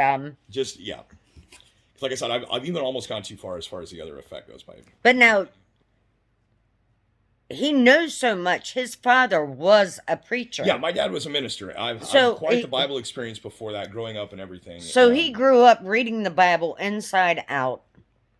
I wanted to make that clear. Yeah, I'm not just some random dude with I studied and he can pick up the Bible now and research something if he wanted to. I'll tell you something on the more interesting, and I'm really hoping this isn't part of what messed with my whole in Tender and all this other stuff, but there was the one time that I did mushrooms. I'd heard that the revelation had been written on it. That was how the guy was able to break through the veil and see so much. And, that's not spoken of in the Bible, though. Well, but here's the thing. It is spoken of as to what island he was on when he wrote it and had his experience. John was on the island of Patmos, I believe. Mm-hmm. And the island of Patmos is host to an indigenous psilocybin population. Well, when he was speaking with the angel gave him a scroll and told him to eat it. Mm-hmm. That's something. Mm-hmm. Mm-hmm. Not to get anything weird, because it's not spoken of in the Bible. I just thought. Who do you think that angel was? Who was that angel? I don't remember. Well, there are two fiery angels mentioned in the Revelation. There is the one at the beginning that may or may not be Christ, or could be Metatron. Because it doesn't actually say I am the Lord, and it does not say I am Christ. No, it does not actually say. But there is some implication that it might be. But then there's the one that shows up, and the fiery angel that says, eat this. In my mind, when I read that part of the Bible, do you get it? When you read that or anything, do you ever get an image in your mind, a picture or anything on some of that stuff? Oh, everything I speak of, I have pictures of. Okay. Yes, because I'm one of those people that think in pictures. The visitor I think in words too, but... The visitor that I accidentally banished when I drank the bong mead, which caused me to see rainbow streamers for 2 straight days, by the way. Oh, wow. Looked like what my mind shows me when I read the thing about the angel with the scroll, the little scroll. Okay. And in accidentally banishing that one, pissed off an angel. You know what? So... They may have given you a hidden message that you're going to reveal later on in life that you may not split an eighth of mushrooms now in 3 with my future wife, at the time was not, and another girl that I work with. And my soon-to-be wife was talking about wanting to, oh yeah, you eat mushrooms and sex and all this. And I was like, I'm trying to explore the cosmos and meet God. We're not having sex on mushrooms today, sorry. I've got things I want to do, and that I think is going to interfere with it. So I ate my 1/3 of an eighth, and everybody else, the other 2, ate theirs, and we had a whole bunch of other people. It was like a garage party. Everybody's passing blunts and stuff around. They're all smoking. And the girls that are on the shrooms are off having a conversation, and I'm off to the side, and this other dude comes up, and he's baby daddy of a girl I was working with, and we're hanging out talking and stuff. And you do know I'm still recording, right? Yeah. Okay. Flipping through the Bible. I'm telling my story. Flipping through the Bible, I get to Revelation, and I'm reading through it and whatever, because I'd heard what the thing is that it begins with a lot of dialogue addressing the reader or the author, right? Mm-hmm. Behold, I am the angel. I have the message for the 7 churches. Tell them this, tell them that. The 7 lampstands or trumpets, however you want to interpret that. The 7 stars, all these other things. And behold, I will show you, and blah, blah, blah. And so he showed me this, and there was this. And then the second half of it is mostly narrative and third-person description without a lot of speech. Mm-hmm. Which kind of mirrors the shape of a shroom trip, is that your ego speaks loudly and it's almost a voice of God kind of thing in your mind until eventually it just quiets and drops off, and you reach the watch the universe around you half of the trip. And I was like, wow, that does make sense. So then I was like, I'm going to try this out. So I ate shrooms. I read the book. I wasn't on enough to really hallucinate a bunch of stuff. I was just enough to be in a different state. Mm-hmm. So I read through the book, and it was very interesting. And then this guy comes up and starts conversing with me, and I start flipping through just on a whim. I'm like, let's see what we got here. Flip back. Because I think what had happened was I was toward the end of something, and I was looking at something that I was reading while he was talking, and the people talking over here said something that I was reading. And I went, oh, hold up, bro. Check this out. Something to Book of Ruth. Something, whatever it was, this thing about a good woman and her husband or something. Ruth is a good love story. And then somebody over here in the background, one of the other people in the circle of blunt smoking, starts talking about good women and marriage. And I flip, and don't piss off God. And someone says something about don't piss off God in this conversation. Wow. And this guy sitting next to me goes, holy fuck, dude. Like he cusses a lot on my show. I'm sorry. But this guy was legit. He was freaked out. He was freaked out because I was showing him the things. I said, look at this. I reads this. And then they start saying it. And he goes,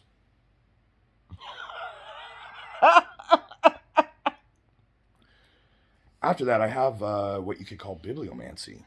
A what? Bibliomancy. The ability to find what I'm looking for in a book. I do too. But it's not always useful, but it can be. I might be thinking something, and flip open the Bible, and it's And right there, and especially with literally the Bible, in but front of me. some other books I can do it pretty well too, but the Bible especially, because there's definitely something to it. And I have my favorite books of the Bible that I love, like Ephesians, and I have favorite areas that I love to read. Some of the stories with it. One of my favorite ones out of it is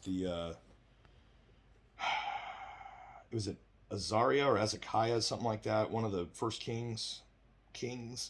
Okay. And the king is sick, and he sends Hezekiah. Is it Hezekiah? I think so. And he sends his herald up to the Tishbite on the mountain and says, "Oh, Elijah the Tishbite, our king is sick." Yeah, I think that's And Elijah says something to the effect of, "Bro, you got about 2 seconds to move from that spot or the Lord's going to strike you down. You did not say please." And the guy goes, "You what?" And God strikes him down. I'll have to reread that story. a second time, the king's herald comes up and says, "The king orders you to come down. He has issues. He's sick, and there's a problem with whatever." And Elijah goes, "Excuse me, you've got about 2 seconds to move from that spot." And the guy goes, lightning or a tornado, one or the other. And he's halfway up a hill, so they're a couple 100 feet, and he's like, "Bro, you shouldn't be standing there. The king demands." And the third guy comes up and he goes, "I saw what happened to the last two.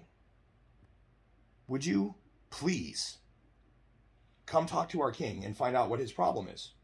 And he goes, "Yeah, no problem," and hops off the mountain and follows them down. That is actually, I'm paraphrasing. I think I do remember. But it is the story is that the first two heralds were destroyed by God for not saying please. I think I do remember that. So but these are the Old Testament. I mean, the Gospel's got cool stuff too. Don't let that stuff mess up your mind, because that is Old Testament. No, but it's just there are some really Jesus came to eradicate those old laws. The Melchizedek, and there's Melchizedek. If you want to go read about Melchizedek, I think I mentioned him in a couple of my older videos. Funny spelling joke things, because it is consonantally similar to righteous messenger. So Melchizedek. Melchizedek, some believe, is Christ before Jesus was born. So he came as a messenger, and it was to I believe it was Moses. No, it wasn't. Or was it? It was who left? Was it not Lot?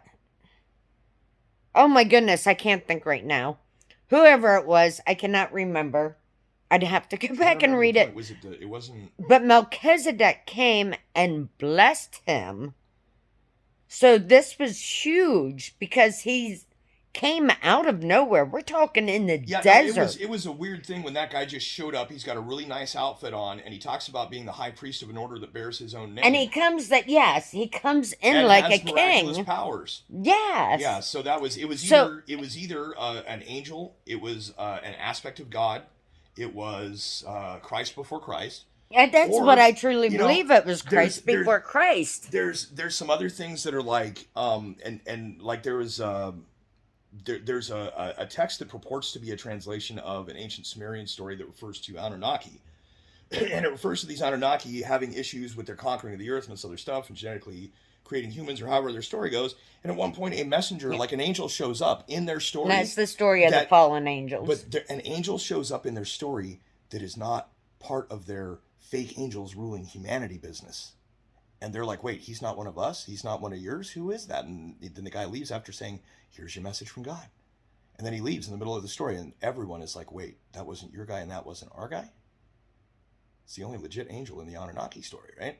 And I kind of feel like Melchizedek is kind of like that too. Is that like, you've got this, it's like he visited Moses during the Exodus kind of thing. Like, it was, who is this guy? I don't think it was but it was something of that kind. I really wish I had my Bible right now, because I'll be right back. Yeah, just Google it on your phone. Oh, I could do that, couldn't I? Moses, I don't think it was Moses for some reason.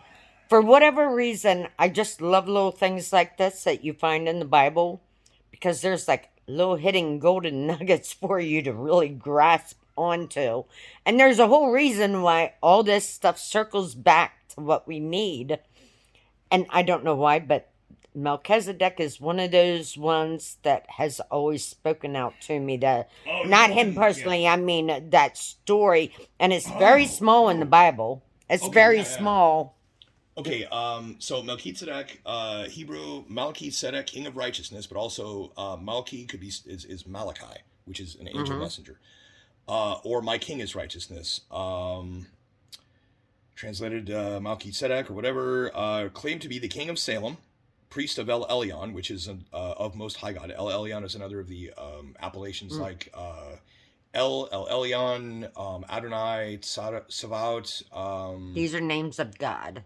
Oh, Elohim, the other one we're talking about. All of these, so it's kind of the same thing. Yes, you have to Many words watch for the that same. because some of them Elohim. No, wait, I'm confused. Elohim. Elyon and Elohim are almost interchangeable. One of them is the angels. The other one's of God.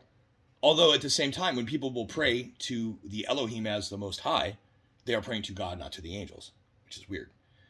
But so what it says here is he brings out bread and wine and then blesses Abram and Abram, that's who it was. Abram I knew it before was. he was Abraham even. Yep. So I mean that's old. So but the thing is that and see this is the picture I'd always seen. You get this dude, this excellent Show cloak. that to the camera. This guy right here in the green and red has this excellent outfit in the middle of this desert wandering or whatever, however they're at. Yeah, he shows up. He's got gifts. He's got miraculous abilities.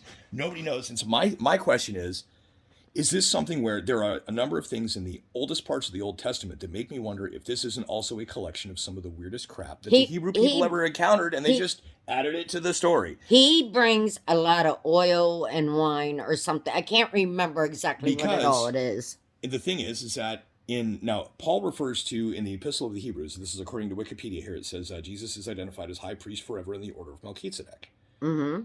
So Jesus assumes the role of high priest once and for all. But the other thing with this is... And I knew that too. Anybody else besides Paul that would call him that might be insinuating that he is a heretic or insane, right? Because Melchizedek was kind of this... I mean, this guy shows up out of nowhere, claims to be the king, refers to himself as the priest of God, and maybe performs miracles, I don't know. And, he brings bread and wine and then is kind of, that's okay, bro. Who was that? And so for someone to say to Jesus, who in his own time, most people did not believe, right? There was the disciples, there was the people he ministered to who were convinced or whatever that were converted or however, but there were many more people who didn't. Right. And so if any of those people would refer to him sarcastically as a priest forever of the order of Melchizedek as this random crazy person who showed up claiming a divine connection and attempted to perform miracles. Like I actually have a book as far as non-believers going and whatever, they could think that too. So that always stuck with me. It's like the Melchizedek thing is interesting because he is an enigma, an anomaly in a sense, and may have been Christ early or something. Who knows? But I'll have a book on the Melchizedek order. But other than that, there's really nothing in the Bible about it. There's a couple mentions of it, and that's why I said it's a very small mentions of this Melchizedek, and that's the same way with I can't think of the name right now. I love this little story. I can't think of his name right now, but this guy sees a bunch of people standing around a pit. And he walks up and he looks in the pit and there's a lion there. He jumps in. Now this kid's like maybe 15 years old. He jumps in and spears the lion because he's thinking, somebody should kill that lion. It's going to starve. Well, when he does, the people see this. And they take it back to the king and the general and say, oh my goodness, this kid was so brave. He killed a lion. It's like an old starving lion that he was trying to put out of its misery. He jumped in there and speared it and killed the lion. And for the life of me, I can't think of the guy's name for right now. Like I said, I don't have my Bible in front of me. But it's like a whole 2 sentences in the Bible. But for whatever reason he's mentioned, he becomes a general of a great army over that one little tiny action. So our actions do have great responses. You really have to think about your actions. I don't know why this is one of the things in the Bible that just really spoke to me all my life. Just, I knew there was something from that little message I was supposed to get out of that. Yeah, I'm trying to find some place where it's a bunch of my goodness.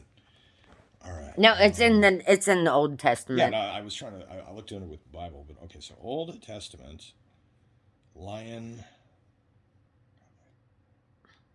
spear. You see that autocorrect it just did? Lion became literally. I don't have my glasses on. Oh, look, SP space W space A. It's supposed to be spear. SPEAR. Yeah, I know, but I'm talking about what I'm typing versus what is coming onto my screen. Oh. It's taking me 5 minutes to type basic words. Lion, Old Testament, lion, spear. Any clue what his name was at all? Yeah, I'm thinking here. I'm trying to. Right, put in there, became general of army. I think you might be thinking of Daniel. No, it wasn't Daniel. I don't. Benaiah? Benaiah, that's it. Okay, yeah, it says a That's fearless warrior noted for his brilliant fighter, famously went down to a pit on a snowy day and killed a lion. Yeah, First Chronicles 11:22. So yeah, Benaiah, Benaiah, which would be. So why is that story, that little 2-3 sentence story in the entire Bible? It has to speak out to you for something. Yeah, no, his name totally means that too. What? The Benaiah would have been Bet Noon Hayod Hay. Benaiah is, I think, how they would have spelled it, unless we'll see what they spell it as here, but that's just my transliteration.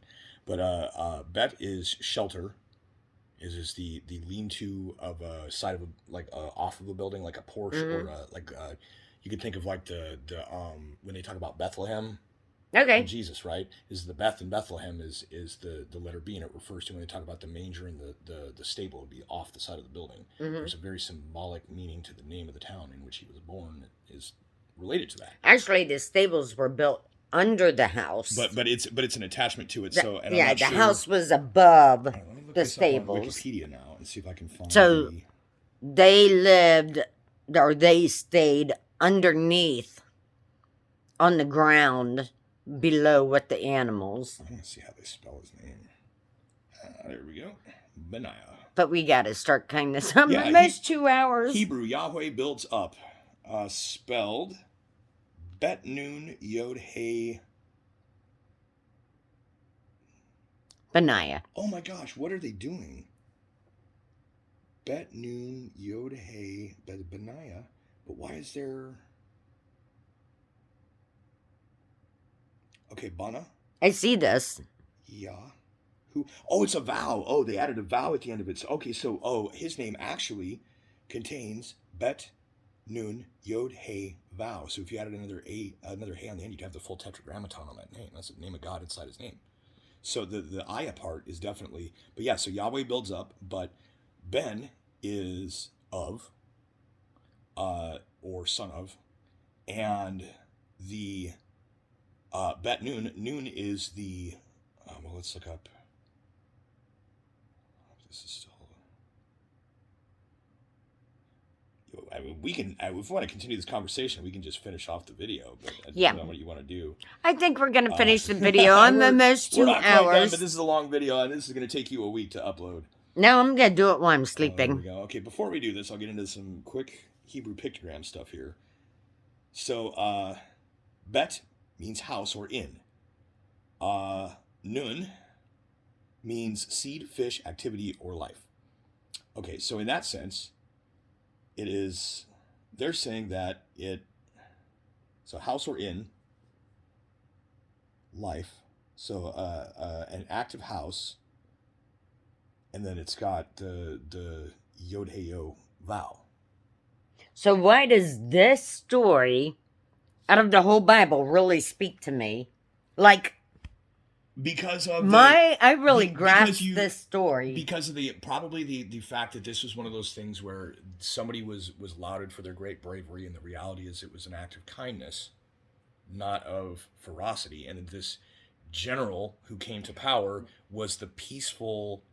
The coup de grace is an act of grace. It is the finishing move is to end. I think it's the favor of God that came on this man, and because of that, he became a general. And you can imagine a young kid, 15 years old, to do something like that. And then, So this says that Yod is arm and hand or work deed. So when they say like God builds or whatever, so Yod He Vow would be God's hand or work or deeds. Lo and behold, so behold the deeds. And then vow is actually kind of an and, but it's also nail and peg. So when they talk about God is building or whatever, the Benaiah is house build, behold the deed. Behold the deed, the action of the building, right? But it is containing the Eiah, which is the part of the Tetragrammaton name, which is a way of saying that it contains the name of God in his name. So it is not just that the building is built, but God built that building. Because that's what it says here, is that the Benaiah means Yahweh builds up, right? Can I ask you a really weird question? Sure. Not to open up what we spoke about earlier before we started recording, and I'm not bringing up anything, but you just said, behold the deed. Mm-hmm. Do you think that's God telling you that he stirred the conversation around to let you know that he gave you a gift out of all this, and that's because you are now beholding the deed? Behold the deed would be arm and hand work deed. Behold. Really think about that, though. So it basically would be lo and behold, or behold the I don't know, because it's the vowel letter, which is the W, can be a nail, a peg, to add on, or to the word and in grammar. So that's its part of speech. And then the yod refers to a work or deed or arm and hand. So you can see the original symbol almost looks like a hand. It's right there. I don't know if you can see that. Yeah, I can. So, but I don't have my glasses on. So and then I'm just the thing is with Hebrew names, each letter has a meaning as a word, and it has numerical value. And usually there is a Paleo-Hebrew pictogram which involves the actual meaning of the word. So like Aleph means ox or strength because oxes are strong. Well, so then your A upside down looks like ox horns, like Taurus, the bull, and the constellations, right? There's your Aleph. I'll show you for your camera right there, the little bullhead there. See, and here is what that's an Aleph there, and it's actually 3 yods.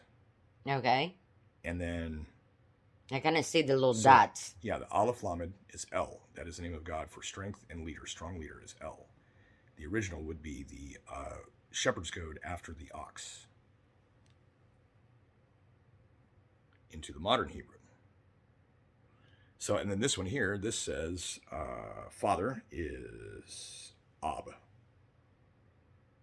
or Ub.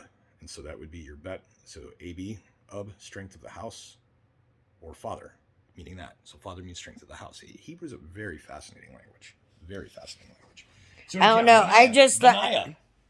I just love how the conversation rolls around. It still impresses me.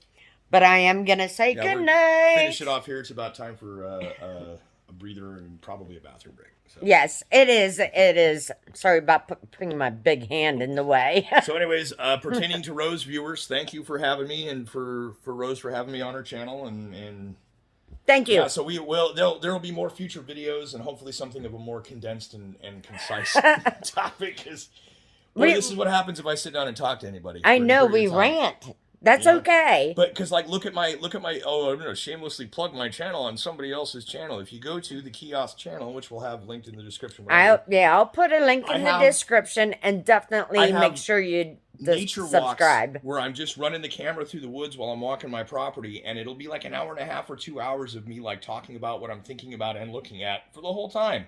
Oh yeah, no, it's good. So, it really is good. I enjoy it. But anyways, yes. So. And you'll get to see some stuff like him making charcoal. Oh yeah, I'm making homemade charcoal. It's on my channel. She's been talking to me about the oil lanterns that he made, the homemade oil lanterns with vegetable oil. And actually, I probably should just start with a prep stuff playlist, I suppose, and I'll do. Actually, you should, because people love. I've got playlists for my dumb impressions. I got all kinds of other stuff, but yeah, I haven't done that one yet. So you definitely should do that one. Yeah. So, anyways, yeah. I am the Kiosk. I have a channel. It's got a handful of subscribers, and I create whatever inferior content I prefer to to create. And if you want to add that to your life, feel free. And if not, I won't be that upset. Don't worry. You go on, you watch, you'll learn something. I try and be educational, yes. Yes. He's very educational. I always learn something from him. And I will and tell I you, truly appreciate having you on here. Thank you for inviting me over. Thank you for coming. I do my absolute best not to speak down to my audience. I'm sorry if I ever come across as condescending, but my goal is to inform, to enlighten. There are things that I think about that I recognize the average person doesn't, and maybe some of these things are poignant thoughts or stepping stones that people could use. And so I broadcast those out as I see fit, or as and you're good at contemplating these things, and I'm good at thinking of all the time, thinking things through. But as far as that goes, yeah. But I I try really hard not to condescend to my audience. Now that said, there are other times that there are people who are conceivably in my audience who are also who I'm talking about if I'm ranting, and in those cases I will definitely condescend. So sorry, not sorry if I happen to talk about anyone. It's like, hey, is he talking about me? I don't know, might be. You will truly enjoy his channel. And of course his cats are on there too. They're Yes, always getting in. They're always getting into his shots. Yeah, it's. I'm surprised they haven't jumped up here too much, but I think honestly they've come around her quite a bit since she came over. But they've been doing really good around me. They've been nervous though, because usually if I'm sitting in a room, they are all within 10 feet of me. Absolutely, but we're gonna let you guys go. It's been a long video. If you lasted this long, make sure you comment Mighty Warrior in the comment. Or Benaiah. Benaiah is a good one. If you can Benaiah. Benaiah. Yeah, or you can look it up. Not where you can copy it as your Mighty Warrior, Benaiah. I mean, yeah. Definitely comment one or the other in the comments. That way we know you watched it the whole way through. And if you did, we truly appreciate you, because this is an extremely long video. If you made it to the end and you comment to the effect of Benaiah, I will find that comment and I will give you a direct shout out by name, including whoever you are's name, in the title of the video. Not that any of the 100, this lady here and maybe 5 other people will probably actually see it, but I will give you a direct name by name on the title shout out if you actually made it to the end of the video and use that algorithm comment. So definitely go on the kiosk and subscribe. Make sure you give them at least 3 to 5 minutes watch time, because that makes sure your subscription sticks. Yep. Make sure you like and comment. And feel free to dislike. If you want to thumbs down my content, by all means. Any interaction is better than no interaction. I get thumbs down, believe it or not. Thumbs down lets you know that somebody did not appreciate or wants to be a jerk or however it is, but it affects the algorithm. If you thumb a content up, it'll show you more stuff like that. If you thumb a content down, it will show you less stuff like that. And not only that, but other people who have been into similar things that you're into, they will suggest or not suggest content based on your thumbs up, just similar to other people's. Right. So if you see a video of mine and you don't like it, guess what? I do videos where occasionally I fire off a gun at some targets. And there is at least one subscriber of my channel that will consistently thumb down any firearm-related video regardless. And you know what? Cool. That's fine. That's great. I don't know if I got any thumbs down on mine yet. It's and my gun kept jamming. I had one that I just did a funny thing promoting a channel that I was watching live streams with and did a shout out for this dude's channel. And I had one of my first targets I'd ever shot that had a nice little bullseye on it. I hung it up on the door so you could see the light coming through the little bullseye hole and everything. And I was like, listen to this guy's stream. He's always on mark or whatever. And with the gun, But it was all done safely. It was all done so that I wasn't going to act, the joke being that you keep racking it, you're spitting live bullets out and whatever, As I didn't do anything like that. But as soon as I did it, there was this automatic thumbs down from someone who didn't like that if I had done something that was considered unsafe. I didn't point the gun at the camera. I didn't fire it off in my house. I didn't even have a bullet in it. I just racked it. And I think what I might have done was open it up and put an empty shell in it so that it would spit the shell when I racked it, for the effect. But there was no loading of a bullet. There was no anything, right? But I just had this target. I was like always on target or something, right? Or someone I didn't, it's funny, I cut it, edited it down to that. And, but yeah, so I got an instant downvote. So then what I ended up doing was a behind the scenes on, okay, so this is how I did it. This target was shot months ago. I simply taped it up. There was no bullet fired in my house. I've not fired a gun in here. You can see my cats are not traumatized. And there's no bullets in the gun. The whole thing, just this is how I did it. And here's a side view, and this is what I did. That one did not get the thumbs down. It got several extra thumbs up than I normally would get. Wow. Yeah, it's Well, the craziest thing. But so, anyways, yeah. Then enough ranting. We're done with it. But we check out love my you, channel. Check YouTube. out her channel, and I can't even give a shout out to. Don't worry I about shut it it. off because I've already got an hour and a half worth of content myself, and I was like, I can't keep recording. This is not going to come up for my channel until next weekend. It's going to take mine forever to upload this one, so I am definitely going to let it go here. I love you, YouTube. The kiosk loves you. Definitely give us a thumbs up. We truly appreciate you all. Good night. Peace out.